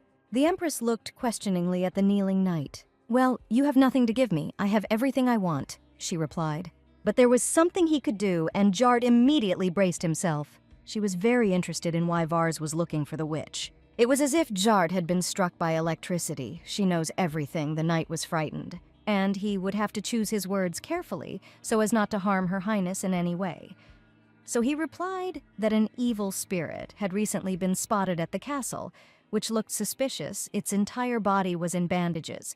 During the investigation of its activity, they found out that at the foot of the snowy mountain a long time ago, many items had been sold, which were probably used by witches. The Empress listened emotionlessly as the knight explained that they had assumed that it was an evil spirit, a witch, and that was why they were now tracking her down. Looking at the woman's reaction, the knight understood that she knew all this, and even though he changed the story a little, there was no need to show that he knew more. "Your words cannot be trusted," she slammed the cup down on the saucer. "Vars received a soul circle," the girl asked the knight and understood everything from his reaction. She asked directly if it could be that Vars was raising a witch, and that's why he wanted to catch other witches to feed to her. Although this was not the case, the knight was surprised by the Empress's train of thought. He made a mistake as soon as he entered this room. Was it a coincidence that Her Majesty arrived in the north at a time when the gentleman was in a difficult situation? She noted everything, from his breathing and pupil movement to any movement of his facial muscles. She was not interested in the answer to the question. She wanted to know if he knew everything. "Your Highness, we have big problems." The knight mentally addressed his master, trembling with horror. At this time, Archduke Vars Belius was resting in his room, thinking about the current situation. Thoughts came into his head one after another, changing his mood from good to bad. But one thought still made him smile. Selena, although she was upset, will probably come to him today too because she is very afraid. However, at that moment he heard a knock on the window behind which Jart was located. The knight reported that it was not possible to hide anything from Her Majesty, and she already knows that they have received the Soul Circle and are looking for the witch. The knight added in a panic that it was only a matter of time before she realized that the lady was a witch, to which Vars only emotionlessly agreed. Then, Jart asked with all possible seriousness for permission to go to the palace and kidnap the Crown Prince. They say he will not survive if Her Majesty dies. Having ordered his assistant to calm down, the Archduke said that although his sister had come here unexpectedly, he was prepared for this. The Crown Prince was invited under a suitable pretext, so he will be here in 10 days. By a suitable pretext, Vars meant the Empress, who had come to the Belias estate because she was interested in her brother's wife, but was now suffering from severe pain throughout her body and was literally on the verge of death due to the frost that had been raging in the north for a long time. Even being bedridden, she continues to call for her son if he is a real son. He should come quickly and show himself to his mother before something terrible happens. There is a high probability that the Emperor will come with the prince, but nothing can be done. But in reality, Vars knew his sister better than anyone else. If she wants something, she will definitely get it, and if necessary, she is even ready to deprive her opponents of all limbs. We need to come up with a plan before she turns her attention to Selena even more. They must keep their sister's beloved son close to them as insurance. Then she won't be able to act quickly without fear of harming her own son. It would be good to find that strange witch in bandages sooner, but it is better to work covertly than quickly, so it is worth being careful not to give the sister any more information, Vars added. Jart was about to leave, but Vars asked about his sister Metal. The gentleman seemed very interested in whether she had truly recovered completely. In fact, Vars is irritated that she keeps coming between him and Selena. The knight did not understand at all why this interested the gentleman, but she answered in the affirmative, which made Vars Belius wilt. If she were just a little sick, he could use her treatment as an excuse. And so he only became more irritated, remembering how the maid interfered with his relationship with Selena.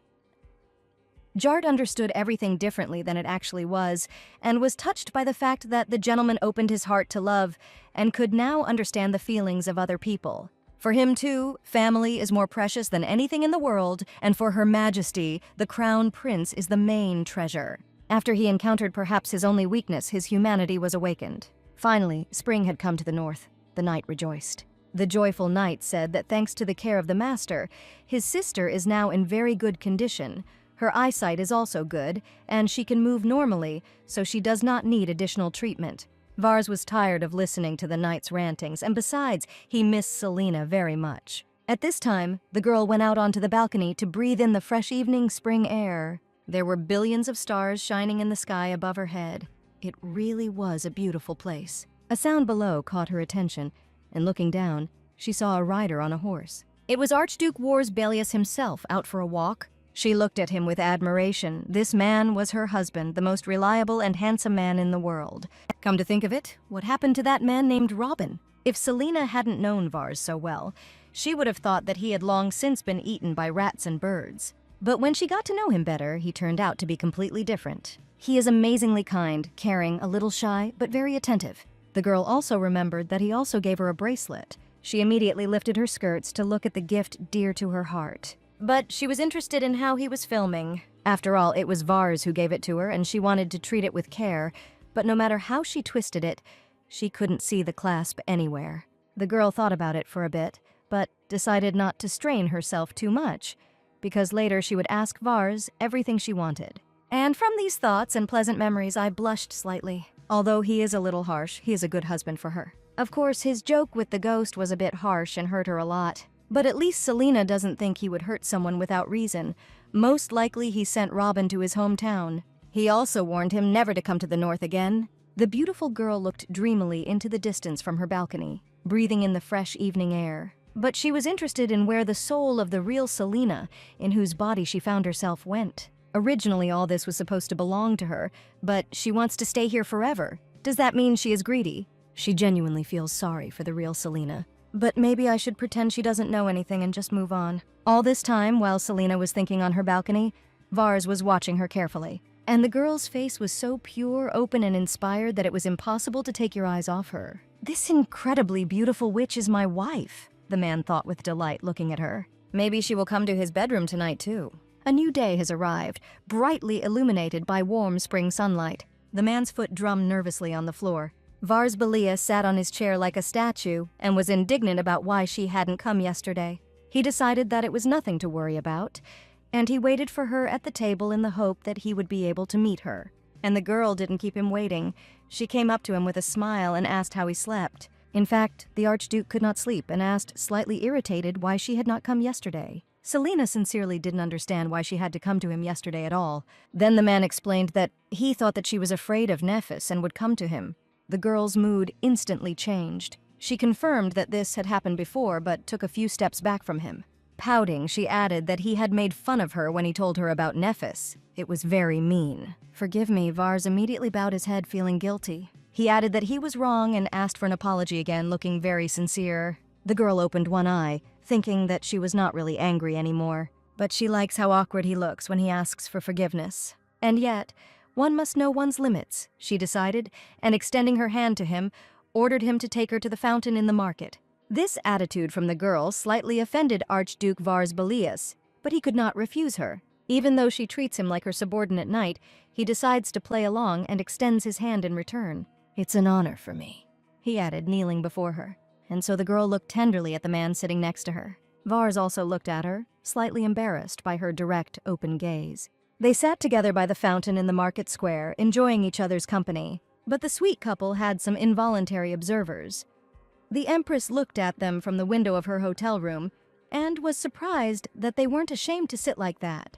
At the same time, she asked her subordinate what was going on with the investigation and received the answer that they had begun to act much more covertly since the morning, which was why the investigation was progressing more slowly. Well, she let them know that she had started an investigation, so it was expected. Despite his stupidity, he is a beast on the battlefield. If the Northerners had conducted a quick investigation and used the overwhelming force of Vars, they would have brought the matter to an end. The main thing is not to block access to information, but to hide and keep silent about it later. In fact, Vars is not a nice guy at all, and her idiot subordinates don't even know how to get information. On the other hand, this girl looks like a small, weak, smiling animal. "Devon, find the witch," she ordered her subordinates. Let them comb the area from Belias Palace and the surrounding lands to the 10th Millennium Snow Mountain itself and the borders of the central region, not forgetting to search the villages adjacent to the mine. It seems he tried to hide it from everyone, but no one can compare to the royal bloodhounds. Based on what they're doing, the chances that a witch is hidden somewhere around here are over 80%. How dare he cultivate a witch behind her back? A malicious smile touched the Empress's lips. But she decided to think that this was a gift for her beloved sister and enjoy what was happening. Her little brother was very charming. At this time, Selena had already sat near the fountain and suggested to her husband to go back. The girl was in the most wonderful mood, and so was Vars when he looked at her with love. They passed by a shop with jewelry, and the girl lingered for a moment looking at them. The Duke slowed down next to her, looking in surprise at what she was interested in. The girl's attention was drawn to the elegant blue hair clip. But after a few moments, she turned around and continued on her way as if nothing interested her. Selena's long blonde hair flowed beautifully in the wind. The man thought, if her hair is so long, then she definitely needs such things. But for some reason, she decided not to buy them. And he followed the girl, but was stopped by someone's tenacious hand. His gaze instantly sharpened. Who dared to grab him so brazenly? But when he turned to look the man in the face, a frightened cry escaped from his throat. "Buy it, idiot!" His sister herself stood in front of him, just one step away from rage. The true woman, Cynthia, was indignant at her own brother's stupidity. But Vars did not argue, especially since he himself had noticed this hairpin, and, turning to the seller, asked for one piece. A few moments later, he was already successfully catching up with Selena, who had gone ahead, holding a small linen bag. The girl noticed that he returned quite quickly, and she added that she didn't call him because it seemed he was talking to his sister. At this time, Vars thought that he, apparently, was not the only one who was afraid of his sister after all. She was a witch. Selena began to look around, wondering where Cynthia had gone. But when the Archduke asked why she was interested, she hesitated a little, explaining that she was worried because she did not know the rules of aristocrats, and she thought that it would be better to take his sister to the inner palace if Vars did not mind. After all, she is a member of his family who came from far away to see him. They are both confused because they cannot convict each other, but first they need to take care of their family. The family, from these words of the Duke, was filled with such a pleasant feeling that he had never experienced before. "I don't mind, I'll tell her," he answered softly, giving the girl his hand. But already in the room, he bitterly regretted his words. He was so intoxicated by that atmosphere that he probably went crazy. Why did he blurt that out? The most terrible disaster that should have been feared he personally brought upon himself. But he couldn't refuse Selena, who wanted it so much and with her whole appearance asked him to do so. "I couldn't refuse," the Archduke finally gave in. But then a very exciting and at the same time frightening thought came into his head. "It seems that now I will have to ask her to sleep together. I need to be close even in my dreams." It wasn't that he had any other goals. It was just that he could protect the little rabbit from the evil witch and nothing else, Duke Vars Belias firmly decided. The man decided not to waste time coming to such conclusions and immediately headed to his wife's room. Very quickly he found himself at the door of his wife's room. As soon as he knocked on the doors, they immediately swung open, and Selena stood right in front of him. The girl gasped in fear and tried to cover herself, but she failed. Blushing, she offered to come in, and he, apologizing, did so. He was embarrassed by the girl's appearance, so he tried not to look at her, but Selena was interested in why he came. At that moment, the door opened, and Anna, whom Selena had been waiting for, entered the room. Suddenly, the atmosphere in the room became very tense, and somewhere in the distance a crow seemed to caw, which made Anna immediately express a desire to come back later and slam the door. Selena and Vars looked at each other awkwardly, realizing that the situation was becoming even more awkward. "Maybe we should sit down," the girl suggested, trying to ease the atmosphere. And in the end, they sat down opposite each other on the sofa, but still remained silent. The first to break the silence was Vars, who said that he had asked Jart to send a letter asking his sister to come. Selena was very happy about this and asked when Cynthia would arrive. In fact, she was worried because Vars looked very serious, but it seems she was still wrong. Was he worried that she might be uncomfortable? But in reality, he was only worried that the girls weren't wearing a top dress and she looked so light and so cute. But he added out loud that it was not yet clear whether his sister would come or not. They would find out when Jart came. And if his sister stayed in the inner palace, they would have to share a bedroom for a while. Vars blurted out the reason he had come to her room. The little rabbit raised his ears in surprise, looking with big blue eyes. Vars continued that his sister Cynthia entered the imperial family after she married, and he himself was not a frivolous person. So he thinks it would be a good idea to show her that he and Selena are on good terms. But he doesn't think she'll come at all, so there's no need to worry too much. "Am I the one who is worried here, and not you?" the girl asked mentally, lowering her eyes, trying not to look at the man sitting opposite. Besides, she was trying to hold back her tears, which she had never expected. Vars noticed that her mood was no longer so joyful, and it seemed that she was about to cry. If you were expecting a battle with a monster, anyone would cry. It's a pity that he can't soften on this issue. It's enough to just not say no. At that moment, there was a knock on the door, and each of them turned towards the sound. But no one dared to stand up. They didn't want to disturb such a good atmosphere. "I'll come over, sit down like a true gentleman."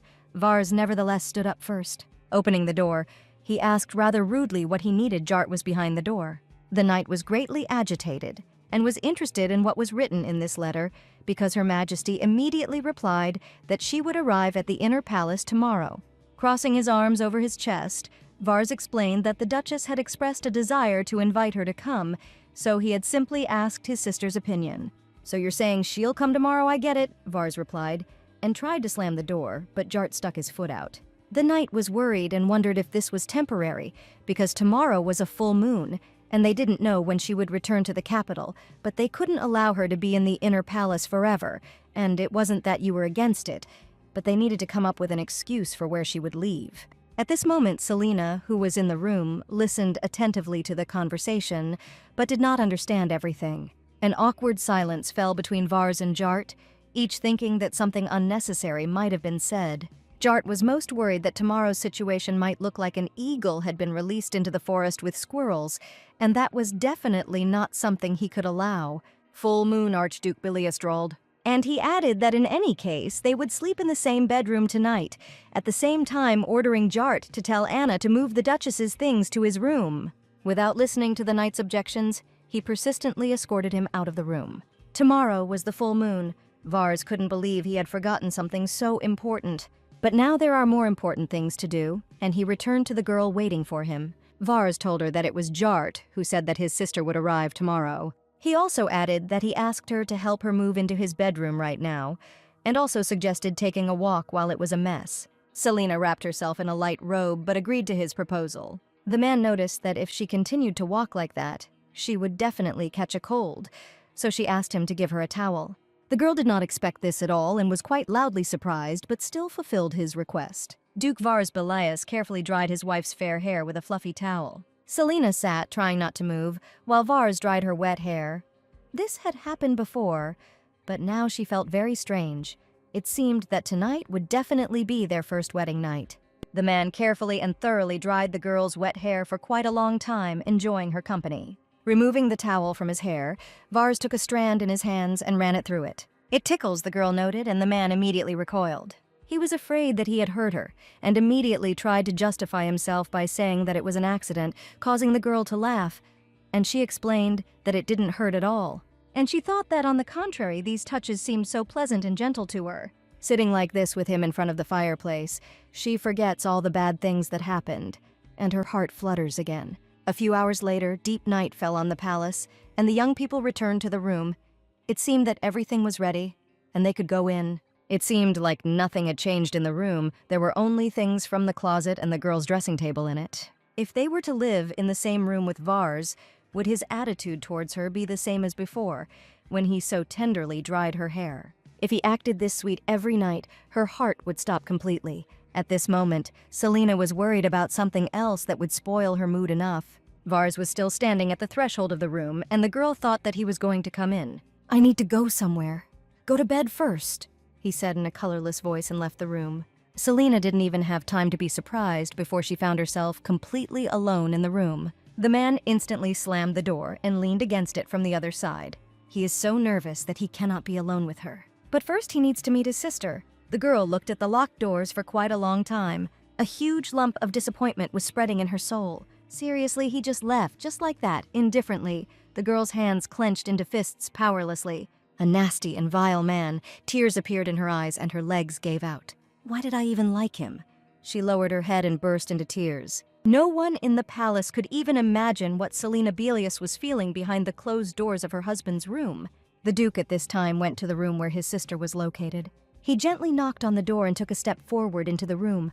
A voice came from the half-open doors inviting him to come in, which Vars did, accompanied by a very strong, unusual smell. Cynthia sat at a table covered with all sorts of containers and, without turning around, asked what he wanted. But the brother still did not dare to say anything and stood silently watching his sister. "How should I know if you remain silent?" asked the Empress. But Vars countered that it was hereditary for them after all. She spent more time with her parents than he did, hadn't she heard anything?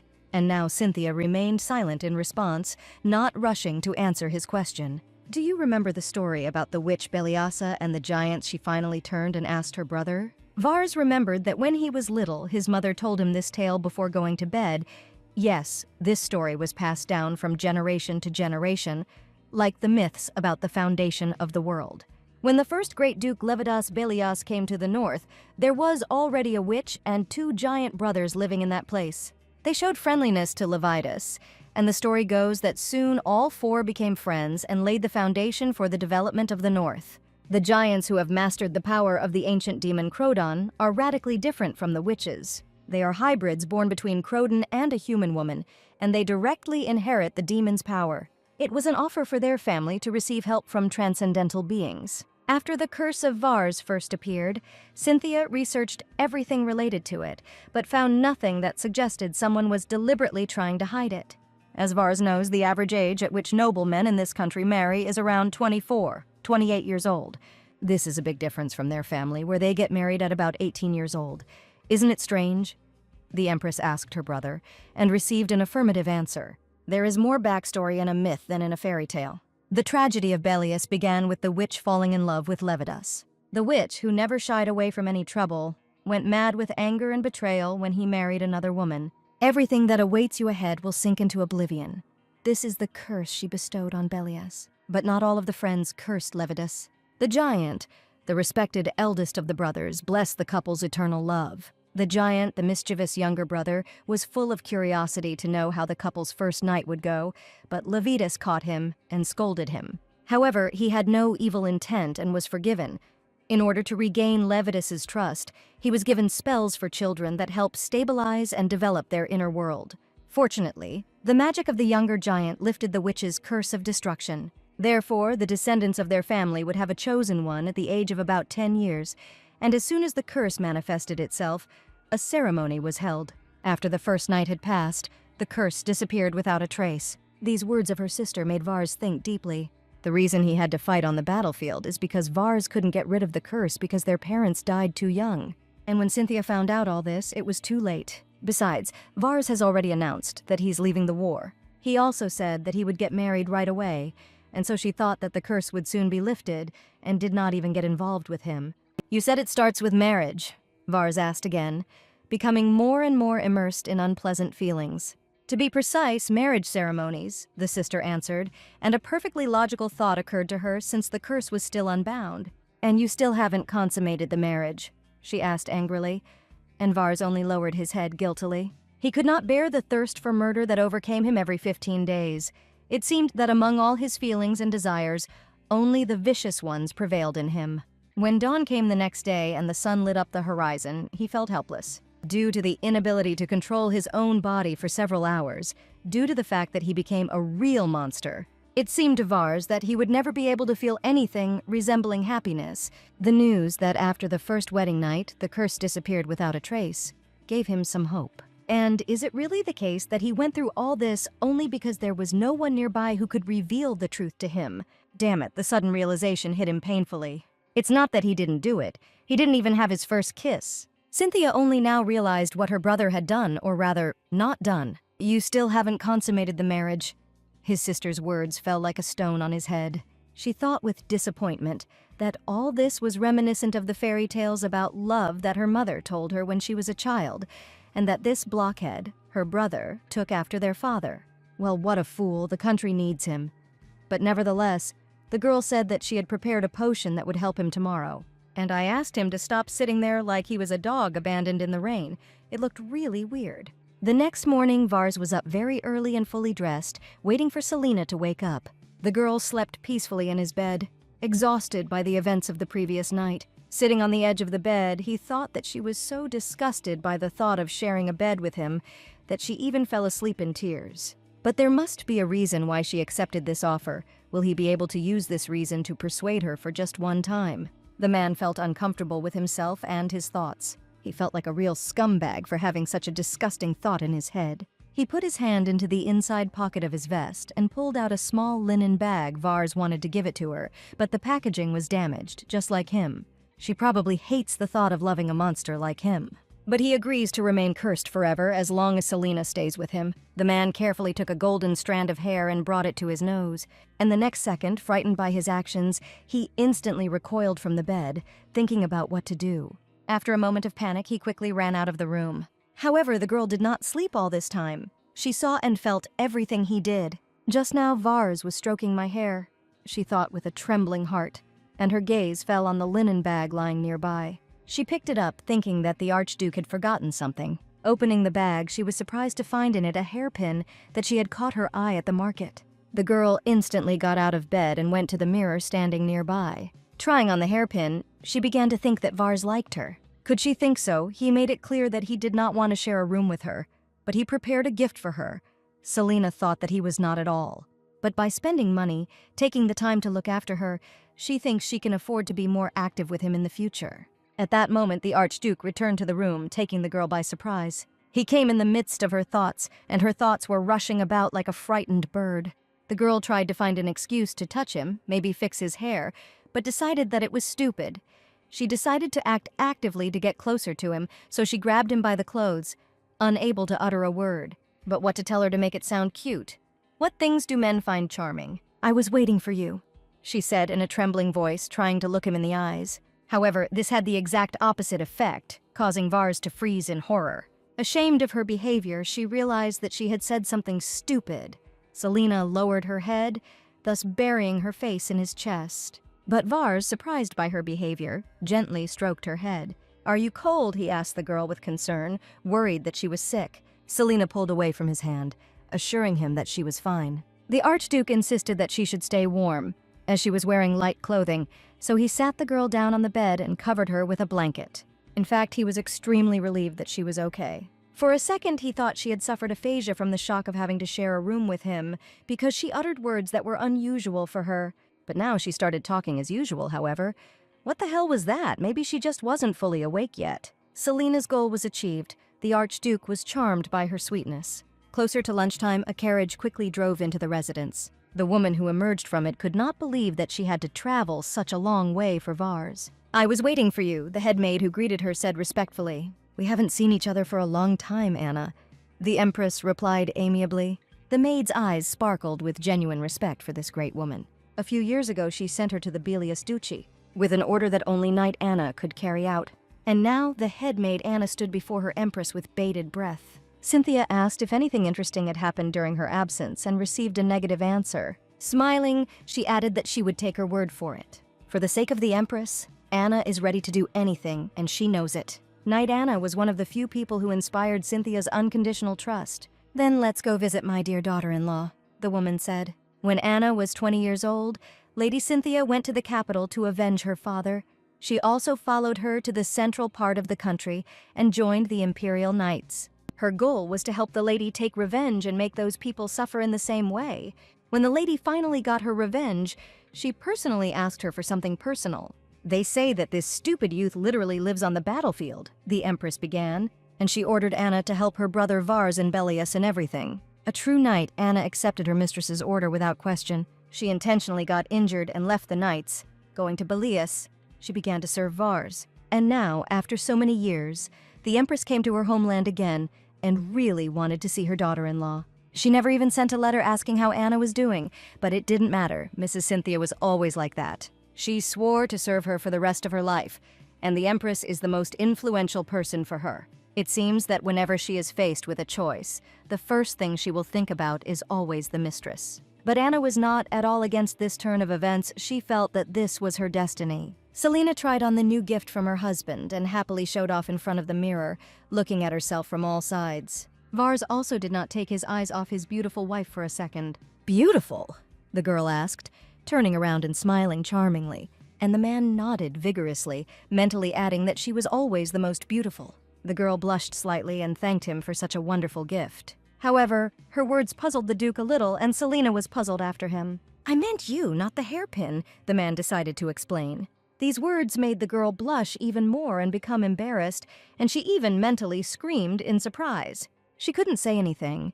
She just continued to blush silently, not knowing what to do with herself from embarrassment. Watching her reaction, Vars was surprised, thinking that this couldn't be. But it seemed that she was hearing compliments about her appearance for the first time. A pleasant warmth spread through the man's body because he really considered his wife beautiful. The next moment, he was next to her. "You didn't know how beautiful you were?" he asked, holding out his hand to her. Vars carefully brushed a strand of light hair away from her face and ran his hand over it.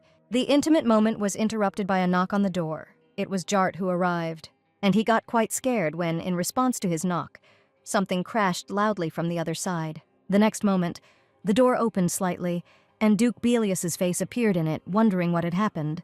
The assistant handed the gentleman the documents, saying that an eagle had just arrived, and the papers contained what he needed to know about their squirrel. "What other squirrel of ours?" the Archduke began to get furious. This time, Selena did not silently listen to their conversation, and looking out from behind her husband, greeted Jart. The knight was glad to see his lady and asked if she had slept well. Selena thanked him for his concern and added that if the conversation was going to be long, they should go and sit down. Jart was about to step into the room, but Vars stopped him. The conversation is over. The Archduke did not accept objections and the knight had to agree. Vars closed the door behind him, pleased that he had finally gotten rid of the extra person. But Selena suddenly said that she would like to go outside. "I don't think we've even unpacked all our things yet, so you'll go later," the man replied. At the same time, he put into her hands the documents that Jart had brought. Taking these papers, Selena was surprised to see her portrait and realized that this was information about the real Selena. For the first second, she was afraid that her secret had been revealed, and she looked up at her husband with trepidation. Vars noticed her concern, but he didn't mean anything bad, and so he just smiled sweetly at the girl, thereby calming her down. "You said you had amnesia. I asked you to find some information. Maybe it will help you restore your memory," he added. Selena thanked him sincerely, feeling some relief from his explanation. "Would you like me to remember everything?" the girl asked excitedly. The man replied that it didn't really matter to him, and Selena clutched the paper in excitement. She'll be living with him in the north now anyway, so her past doesn't matter. But he thought she might find this information useful. To be honest, Vars would like her to continue to remember nothing and remain an unknown witch. His greatest fear is that one day her memories will return, and she will suddenly leave because she wants to return to her hometown. Nothing in the world matters as long as she stays by his side. The girl was glad that her past did not matter to him. However, her gaze pulled out one line from the document "He loves wine" from the Lafon province. For some reason, this particular line bothered her greatly. She carefully reread it again, trying to understand the meaning, and realized what was bothering her, because it seemed they had already discussed something like this. Then she almost gave herself away. At a recent dinner with Var's sister, she answered without thinking that her city was in the southwest, where there were always lots of flowers and it was very humid. However, this memory brought her some very strange feelings and pulled even earlier memories along with it. "Don't even touch any other alcohol. You must drink only 1 glass of wine from the Lafon region." The words of a man came to mind. He gave her an order and asked if she understood, to which Selena replied that she would take it into account. Previously, she had obeyed this man without question since she no longer had any choice. Now the documents fell out of the girl's hands. She didn't understand what had just happened. The Archduchess staggered as if she was about to fall. Could these really be the memories of the real Selena? And while the restless Vars held the girl by the shoulders, she thought that it was not her will, but it was she who stole the body, husband and life of the real Selena. However, Celine's true soul, which had everything taken away from her, still resides in this body. And although she cannot get back what is rightfully hers, she clearly wants it. Vars was genuinely worried about his wife's condition, noticing that she had turned pale and could barely stand on her feet. Looking at the pile of papers scattered around, he assumed it was because of these documents, but there was nothing special written there, just the ordinary life of an illegitimate child of a noble family, and it wasn't even her real life. Maybe that was the problem, he thought. At that moment, the girl came to her senses and quietly called her husband by name. "Do you think I'm beautiful?" she asked, her eyes so sad. Without hesitation, the man replied that of course he thought so. He hoped that his words would make the girl smile. However, her expression did not change at all, and she remained silent. Moreover, she moved his hand away and took a step back. Was his answer wrong? He thought she was happy just now. But why did her mood suddenly change so drastically? Vars wanted her to cheer up after hearing the answer she wanted, but he had one more way to cheer her up. And then he asked her if she would go with him, since he had business in the city, and it worked immediately. Feeling increasingly tender feelings for the girl standing before him, the Archduke leaned slightly and offered her his hand. Selena's mood improved a little, and she made a decision. "And she put your hand into his big male palm." Then she pulled him along with her, surprising him with the fact that they would go so quickly. The girl purposefully headed towards the exit of the palace, but her thoughts wandered somewhere far away. People are so sneaky. She knows he's not being kind to her because of her looks, but she can't believe he's asking such stupid questions. She is sad that this is not her real face, and she envies the real owner of this body. She also feels guilty for stealing someone else's life, fearing the pain that awaits her in the future. The pain that will overtake her when Yumi's soul disappears, and Vars won't even notice. The moment he extends his hand to her, these feelings seem to evaporate. This wonderful man looks at her with such eyes to lift her spirits.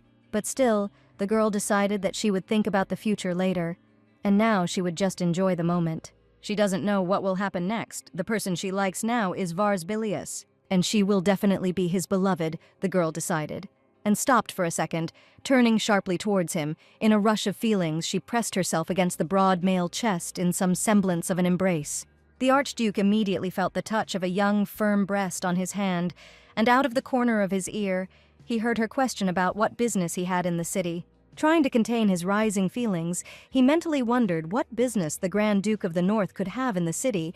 It was just an excuse to make her feel better. But he couldn't say this out loud to her, not daring to upset his wife, especially seeing how happy she was at that moment. "Since you've decided to live in a separate bedroom, you need to choose a carpet that you like," he began. But he suddenly stopped short, doubting that this would be a sufficient excuse. Deciding that this would not do to justify his actions, he suddenly fell silent, but could not think of anything better. Did she really understand everything, Vars thought, not daring to add anything else? But the girl decided that this was a great idea and that she needed to buy some thin blankets. At the same time, she thought that she still needed to meet his sister, while Vars could not believe that she accepted such a ridiculous answer. And so they were walking through the village in the direction of the store when they suddenly ran into a man. Right in front of them stood the Empress herself, the sister of Vars Balius. The Duke mentally tried to drive her away, and Selena was incredibly happy that Cynthia also decided to go out into the city. And she added that she wanted to visit her earlier, but thought that she was too busy getting ready, so she didn't do it, but was glad of the chance meeting. "Then let's have dinner together," the Empress suggested, seeing that her little brother didn't want it so much that she wanted to insist on it even more. Of course, the girl was happy about this, but Vars immediately became depressed. And now they were sitting together at the dinner table, enjoying the food offered. Vars put pieces of various food on Selena's plate time after time, thus taking care of her. Vars Balius is known not only for his brute strength, but also as a natural strategist. Looking at everything she has done so far, he is sure that she cannot eat much because she has a small stomach, but she definitely likes food. In other words, having dinner together is a great opportunity to grow in her eyes. "That's enough for me. You can just start eating already." The girl tried to stop his favor. And when the man asked if she didn't like it, she, of course, began to deny it, saying that the food was delicious, but she didn't have time to eat it all. The Empress watched this impromptu couple from the sidelines, thinking that her brother was such a thickhead. Selena seems to have only a little affection for him and treats him like a husband, but he himself is beside himself. "Vars, I've thought about this before. Why don't you address your wife properly?" she asked her brother. She added that she understands the awkwardness of a marriage of convenience, but when he behaves like that, people say there are no adults at home. So from now on, he must call her darling, which made Vars instantly turn red as a tomato. The Archduke did not understand why this witch, his sister, was helping him at all. The Empress at this time thanked Selena for treating her brother well. But if he does something wrong, then she should tell her, and she will scold him. But Cynthia also thought that although Selena looked a bit silly, a witch was a witch. Her intentions were certainly questionable, but it wouldn't hurt to win Selena's favor. And the girl at this time was incredibly happy and literally glowed from this whole situation. After all, her daughter-in-law is now on her side, and now she feels much calmer because they have become one family. "It's true, my dear." She awkwardly addressed her husband for the first time. Vars tried his best to keep a calm face, but his cheeks turned red, and the girl's words hit him right in the heart. A long time ago, the capital's tea house witnessed an awkward situation. A young man accidentally dropped a cup of hot tea on a young girl's light dress. It was then that Cynthia first met her husband, the current emperor, and she thought that she could use him. The girl thought strategically from an early age. Having decided to take revenge on the emperor, who was guilty of her father's death, she forgot about her human feelings and was ready to act by any means necessary. The hunt was for any witches. She used all the ghosts up to the Empress. And even this smiling, carefree man. The young man beamed with happiness and said that he had nothing at all, but marrying her was like a dream. And although Cynthia's goals were completely different, this attitude towards her won her over. She was sure that there was power in fear, and she acted accordingly even many years later. When she dealt with everyone, the capital's aristocrats still fear her. Even her biological younger brother fears her, and not without reason. But in Selena, she sees a look in which there is not a drop of fear or evil thoughts. In this, she is very similar to her husband, the Emperor. "It would be nice if she weren't a witch," Cynthia thought ruefully. After finishing their meal, they went outside together, and Selena immediately added that it had been a wonderful meal.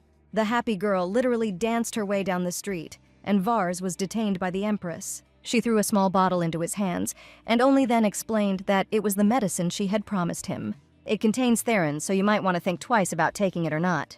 Tyrant is a powerful poison that can kill a dragon with just one drop. I'm not sure about the medicine I prepared myself, Vars remarked sarcastically, to which Cynthia only chuckled. She was sure of everything. You won't die, she added to reassure him. Noticing that her brother and sister had fallen behind, Selena called them and, calling her husband dear, asked him to come here quickly. Okay, the man immediately responded to the call, not paying attention to the conversation with his sister. However, he did not stop clutching the bottle she had given him. Much in his life depended on this little bottle. The young people headed down the street, strolling after a hearty lunch. Selena admired everything around her. She looked at each counter, and soon the husband and wife pulled ahead a little. They were literally enveloped in an aura of love that bounced off the Empress herself. Watching them, the woman thought about everything that was happening. Soon after Selena arrived north, information came from Anna. It contained a report from Nephis, who holds a fairly high position among the ghosts, and noticed something unusual. Nephis can make decisions independently and feel confident in her territory, and if she smells her obvious enemy, a witch, then this is worth paying attention to, and as a result, her report can be relied on 99%. There is at least one witch in this town. Cynthia's gaze landed on the glowing, happy Selena. She doesn't know her true intentions, but she seems to be a nice girl. If we think about it soberly, she is too good to be a witch. When people like her and Vars see such a small, harmless creature, they naturally want to get their hands on it. She called out to her brother and his wife with regret, and she said that she had some things to do, so she would go. What a pity, I thought we would walk here together. Selena was genuinely upset, and Vars at that moment became very angry that she dared to upset his wife. But Cynthia added that they would meet again in the inner palace, or they could walk together next time. Okay, next time for sure, the girl rejoiced. And the Empress confirmed this once again, looking into the sincere eyes of her daughter-in-law and smiling faintly. As she left, she placed her hand on her brother's shoulder, and in a whisper so that only he could hear, she added that he should behave well. Don't be stupid, she said to her dumbfounded brother, her voice threatening. The next moment, she turned to Selena and said goodbye with a smile. Selena also smiled and said goodbye to her, while Vars was shocked by his sister's behavior. This witch is sucking out energy, he thought, and wondered why he was swearing. Darling, let's go, Selena asked him, gently touching his hand. Instantly, Vars's soul left his body, illuminated by a happy pink light. Okay, darling, the man answered in the same tone, and the happy couple continued on their way to the store. Soon they entered the very store they had been going to. When choosing a blanket for the room, they discussed different options. Selena decided that she liked one of them, so she would take him. And this, so pretty, she added, handing all the things over to Vars. The man carefully examined everything she gave him, and she thought that her tastes did not at all match her appearance, while the girl at that time looked at the things with delight, thinking that everything here was to her taste. And among all this, what she likes most of all, of course, are not the things in the store, but something more. The man next to her is her husband, Archduke Vars Bellius. The girl laughed happily at her thoughts, covering herself with the blanket she was holding in her hand. And even though the Duke didn't understand what made her laugh so much, he still invited her to go. The girl extended her hand to him and happily agreed. By evening, Jart was walking down the palace corridor with a little anxiety, thinking about the full moon today and hoping that the master had not forgotten about it because of his date. Methel walked quickly towards him, very happy to see him, but he stopped his sister, noting that now was not the best time and it would be better for her to come another time. The girl reluctantly agreed, but still added that she wanted to introduce him to someone. Jart thought it was some young man and hastened to reply that it was not worth it. But Methel asked, offended, what he was even thinking about, and said that she meant the doctor who cured her illness. In this case, the brother agreed, and together they went to meet the doctor. All this time, Jart did nothing but stay close to the master, and she, his sister, returned to the north less than a month ago. The beloved daughter of a noble northern family suddenly and very seriously ill, and some unknown doctor accidentally cured her. This question tormented the knight very much. Not only does he maintain a good relationship with the patient, but he also gets to know the head of the family. It's really elegant, and also very suspicious coming from a stranger. Considering that Metal had personally arranged the meeting, Jart assumed that it was the healer who had insisted on it. He really is very good, Metal said happily to her brother, smiling. Well, let's see. Jart was embarrassed by his sister's reaction, and he awkwardly agreed with her statement. Late in the evening, there was deathly silence in the basement. Jart was already prepared and on duty near the massive doors when Vars Bellius came down to him. He asked how his meeting with Her Highness had gone, to which the gentleman replied that he had told his wife not to wait for him and to go to bed first. "What? That's what they said?" the knight asked, discouraged. Vars was surprised why they had the same reaction to his words. A little earlier, Selena asked in exactly the same way if it was true that he would not sleep here today. The knight opened the door for the gentleman, inviting him to come in, and added that that was not the problem, to which Vars replied that there were no problems. Jart also expressed hope that if the gentleman drinks all the alcohol that is here and falls into a deep sleep, then everything will end there, and he hopes that everything will go smoothly. Vars entered a room completely filled with barrels of alcohol, and the door closed tightly behind him. He took out of his pocket a small bottle of the medicine that his sister had given him. Looking at him, Vars thought that this potion was made by a witch, so he shouldn't die. But he hadn't heard that there were people who took Therum and survived after that, so he doesn't even know what the side effects might be. However, he had no choice, and the only hope that the night would pass peacefully was alcohol and a small bottle.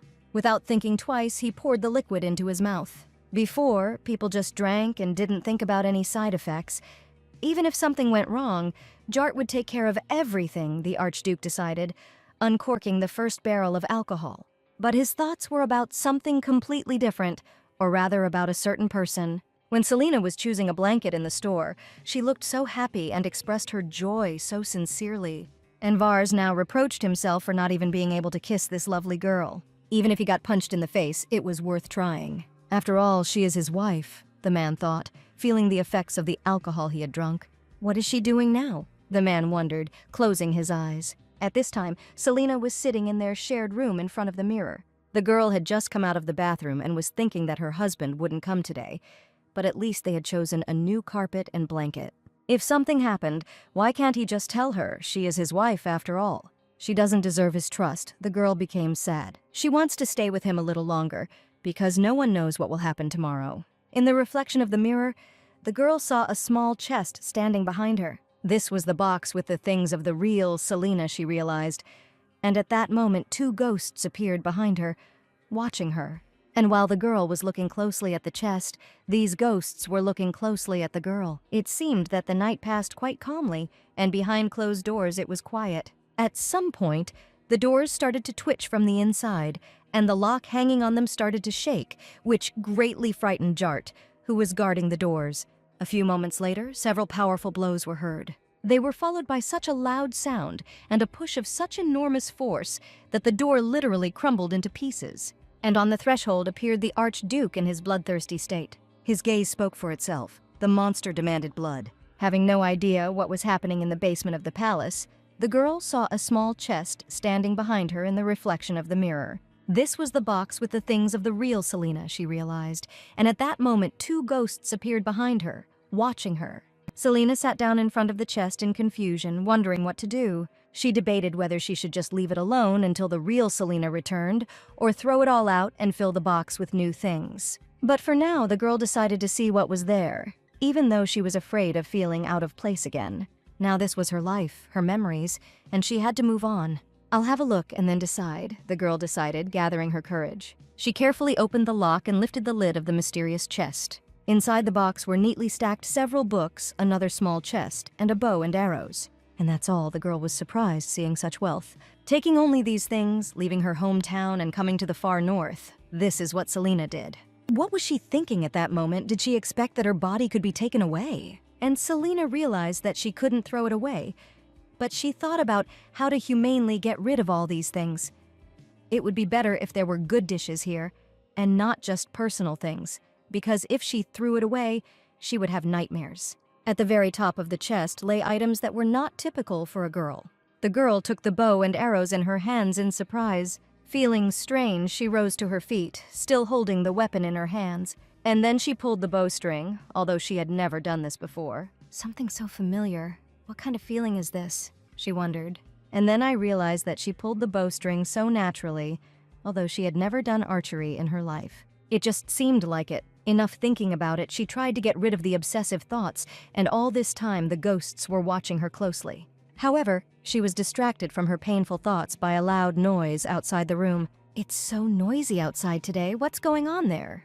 The girl went out onto the balcony of her room, worried. Outside on the street, she saw a huge destruction, in the center of which Vars was waving his sword, surrounded by his guards. However, even though the Duke was alone, his strength was incomparable with the strength of all the knights combined. Vars's gaze is like that of a possessed monster thirsty for blood. Selena wanted to scream to stop him, but she was not allowed to do so. Cynthia, who was next to her, covered the girl's mouth with her hand and motioned for her to be silent. Having let her go, the Empress asked Selena to calm down, because now it would be stupid to try to separate them. At this moment, the knights took a defensive position, expecting the attack of the master, and Vars did not make them wait long. Swinging his sword, he struck his knights with a force greater than human strength. Selene was horrified by how brutally they were fighting, and what if Vars was seriously injured? Determined to stop this, the girl headed to her room. Then the Empress detained her, insistently asking her to stand there and do nothing. "And what can you do?" she asked the girl. Selena couldn't answer. She really couldn't do anything in such a situation. And then the Empress handed her a bow that was lying nearby for shooting. "Selena, shoot," she said confidently. Taking the bow in her hands, the girl looked at it in surprise, not understanding what they wanted from her. Is Cynthia telling her to shoot the arrow when she doesn't even know how to do it? And it seems that the Empress is not joking. She speaks quite seriously and confidently. The girl looked at her hands holding the weapon in complete confusion, completely not understanding what she should do.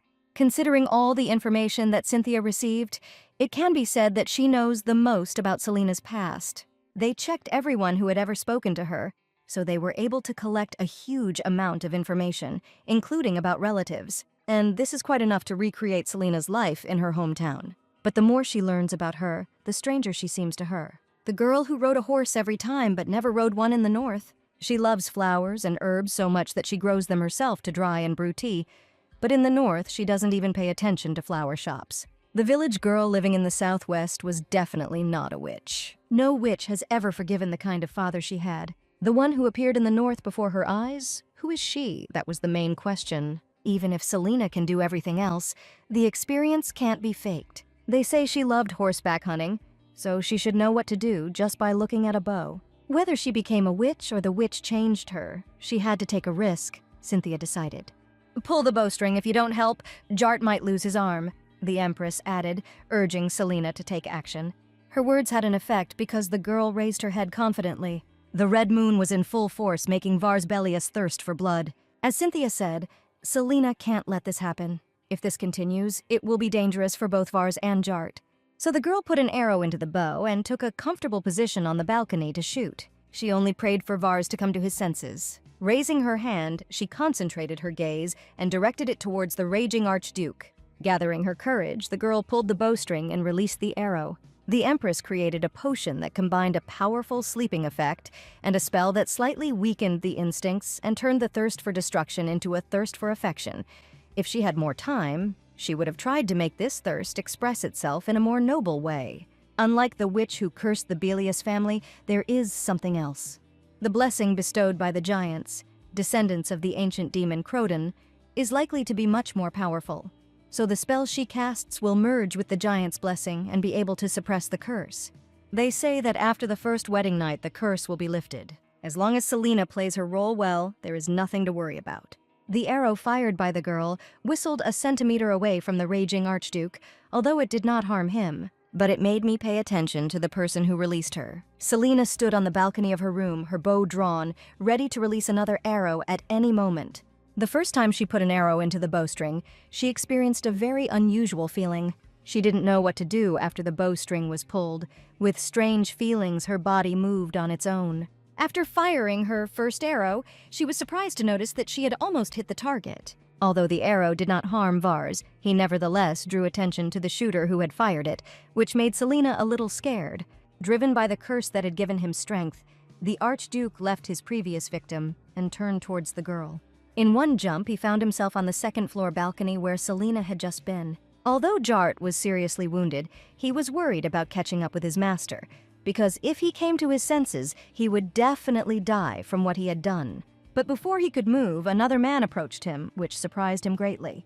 With her finger to her lips, Empress Cynthia forced the knight to calm down and not twitch. She pointed out to him that the sun would rise in just a few minutes. And besides, she will take responsibility, so he should stay where he is. Well, if something happens, the woman thought, she will have to go and not this weakling. At this time, frightening events were unfolding on the balcony of the Archduchess's room. Selina thought with horror about what she had done. After all, Vars's gaze was completely abnormal, and it scared her very much. She tried to calm him down by calling him by name and carefully backed away. However, the slipper fell off her foot and the girl tripped and began to fall. Selina didn't notice how, backing away, she reached the bed in the middle of the room and fell right onto it. She panicked and wondered where Vars's sister was, mentally asking for help. Duke Bilius towered over her like a huge, frightening statue. However, a pleasant, sweet smell reached the man's nose, and his thirst for blood subsided. But now he felt another thirst, and without realizing it, he reached out his hand to the girl. Selina closed her eyes, preparing for what was to come next, scared and vulnerable. However, nothing happened next, and the girl had to open her eyes to understand what was happening. The man was still hovering over her, but now he was almost on the bed above her, his head down. "Vars, have you come to your senses yet?" she decided to ask. At that moment, the Duke, like a wild animal, sniffed and raised his eyes to her. "Is everything okay now?" the girl continued asking as the man continued to approach her. "You still smell so sweet," he replied stupidly when his face was a few centimeters from hers. Such a striking change in his behavior surprised the girl very much, and she froze in place from surprise, while Vars simply looked at her with a smile. The next moment he touched her shoulder, forcing the girl to lie down on the bed. Selina didn't resist, not understanding what was happening, but with her sixth sense, she guessed what would happen next. The man hovered over her, unbuttoning his shirt at the same time and smiling mysteriously. "Selina," he said her name in a tone he had never used before. He hovered over her and placed his hands so that she could not escape. The girl was very scared, thinking that he would eat her, gently touching her body. The man pressed his lips to her neck with delight, inhaling the sweet scent emanating from her. Then, with one light movement, he touched her hair, running his fingers from her neck to her bare shoulder. Just a second ago, the man was obsessed with bloodlust, but now he couldn't stop, as if he was obsessed with her scent. Selina, enchanted, barely found the strength to resist. She didn't want their first kiss to be like this. "Vars, come to your senses," the girl resisted. However, the man seemed not to hear her, and slowly moved his lips closer to hers. The first ray of dawn sun was shining through the open window of the room, and this sun had an immediate effect on the possessed man, as if he woke up for a second from a tender, sweet sleep. And he saw a girl spread out on the bed in front of him, clearly frightened by his behavior. Her neat pink lips beckoned him. All he felt was how he wanted to kiss her, and he couldn't resist this feeling. But the breaking dawn forced him to wake up from this oblivion, and the girl lying in front of him was shaking with fear, waiting for what he would do to her. Realizing what was happening, Vars instantly recoiled from her. The man immediately apologized for his behavior, regretting that he dared to do that to her. And the next moment, he remembered everything. Everything he had done. The way he attacked Jart, and the way he smelled the sweet scent coming from Selina. And now the girl was shaking in front of him on the bed, clearly afraid of him. Her soft pink lips attracted his gaze, never ceasing to beckon. Vars seemed to find himself captivated by the sweet, alluring aroma for a moment again. It seemed difficult for him to resist the girl who lay so openly before him and literally called him. But she still shook and turned away from him, waiting for the inevitable.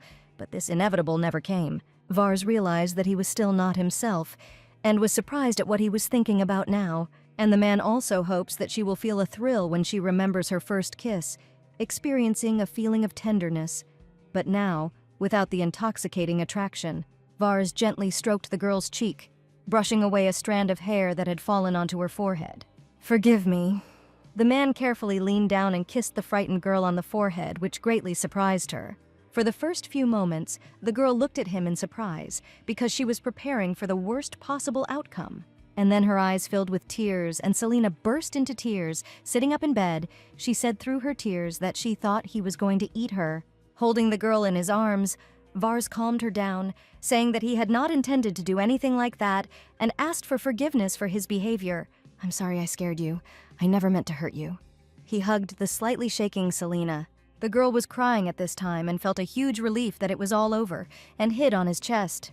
While all these events were unfolding in the palace, something was also happening in one of the houses in the village. A figure in a long red cloak stood in front of the mirror. The hooded man looked at his bandaged body in the mirror. And finally, he threw off his cloak completely intending to examine every inch of his body. A girl looked at herself in the mirror, remarkably similar to Selena Belias, but completely bandaged so that only her eyes remained. "Rowan," a voice was heard from the side. The bandaged figure turned around nervously. "Don't look." He irritably threw on his cloak, to which his interlocutor replied that he hadn't looked, and that it was so dark here that nothing could be seen. But he asked not to take off his cloak, worrying that the spell might not work properly. Rowan assured him that he need not worry about this. But the long-haired young man added that he was not saying this out of excitement, and was surprised that his interlocutor could not understand what he felt. And Rowan really could not understand, especially if there was so much hatred in his words. And let her better say when the effect of the spell ends, because he wants to quickly become perfect and go to him.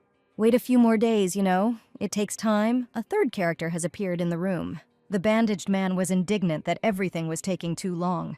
The third person turned out to be the same healer who cured Methil, and he asked Rowan to just rest a little, and he also watched that girl. And there is something useful that can help them in their work. After the night's incidents, Vars took a shower and again scolded himself for being such a brainless idiot.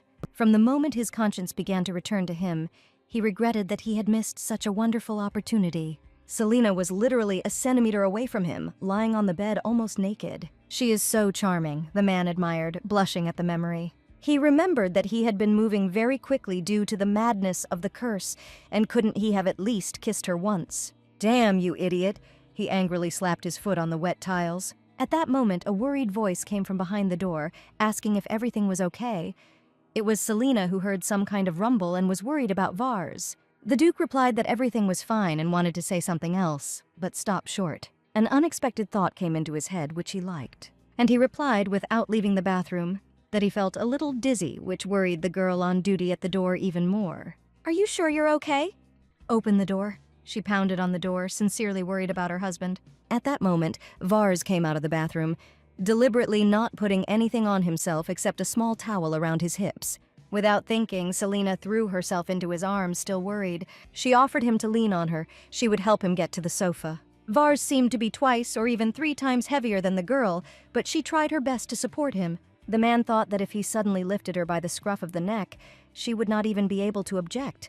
But with such confidence, she wanted to help him. Pretending to be tired, he agreed to her help, thinking that this was an expression of her affection and was inexpressibly happy about it. The girl was ready to help him in any way, so she hugged him even tighter. Having apologized, Vars leaned on her with all his weight. It was obvious that Selena was having a hard time, but she didn't mind at all, ready to do everything that depended on her. At this point, the Archduke decided to play a little joke and pretended to fall, causing Selena to stagger in horror as well. When he drew level, he apologized, adding that his legs had given way for a second. Reaching the bed, he sat her down and asked if she wanted something to eat. At that moment, Anna knocked on the door and was allowed to enter. Vars asked the maid, who came in, how Jart was feeling, to which the girl replied that he would most likely wake up tomorrow. Thanks to the Duchess, the knight did not receive significant damage. Noting that the lady had tried very hard, but Selena did not consider it her merit, and noted that it was all thanks to the advice of His Highness's sister. Hearing the mention of his own sister, Vars immediately became angry and sternly ordered breakfast. He didn't like that Selena's attention had switched from him to other people, and the girl at that time was thinking about having breakfast and checking on Jart.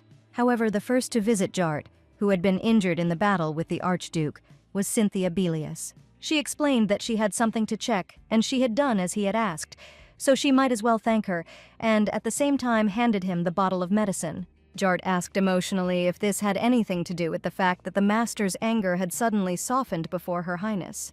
"It's not anger. It's a curse that is passed on to the heirs of Belias," the Empress corrected in an ominous voice. The knight thought it would be good if Her Majesty could put the Duke on a leash, but it worked even better than he expected. But he, the one who had been with him since childhood, was mercilessly attacked. Although it was sad, he was only able to submit to the Archduchess. With her special sense, Cynthia recognized that there was someone behind the door, and she continued to tell Jart that the curse can be lifted by marrying the person you truly love. It's so romantic. There was a knock at the door, and Anna asked permission to enter. She immediately inquired about the knight's condition, and the Empress was interested in how Vars was feeling. The maid replied that the gentleman had decided to use the bedroom on the top floor for now, and he said that he had a headache after taking medicine from some quack, hinting at his sister. It was as if a hurricane had swept through the corridors of the palace, opening and closing the doors of the rooms with incredible speed. Selena plopped down on her own bed at great speed. What did I just hear? The girl asked herself, dumbfounded. Some time ago, she finally got around to visiting Jart in his room. She lamented that even if it was because of the curse, she still couldn't cripple her subordinates, and she was sorry that everything turned out this way.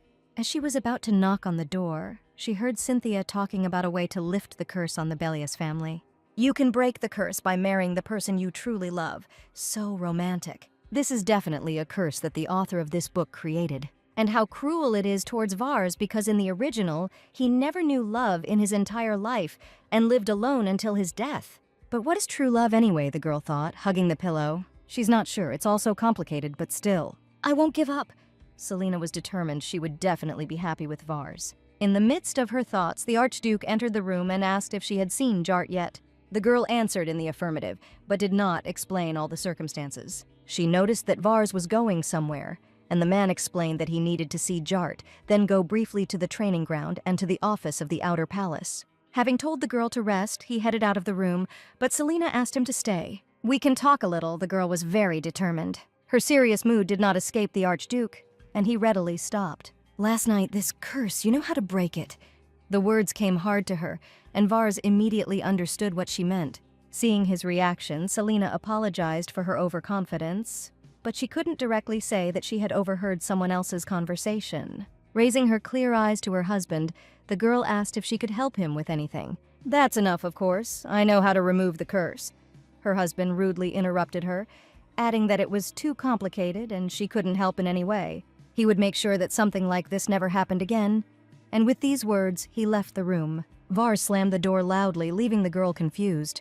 Selena sincerely wanted to help her husband remove the curse, but why does he completely refuse her help? He seems to think that there is no such thing as true love for them. At that moment, the girl felt so lonely and lost. At that moment, Vars was nervously and quickly walking along the corridors of the palace. She asks if he knows how to remove the curse. Of course he does. But if he told her about this method, she would be horrified. And most likely she would agree to help him because she is so kind. And they would spend their first wedding night.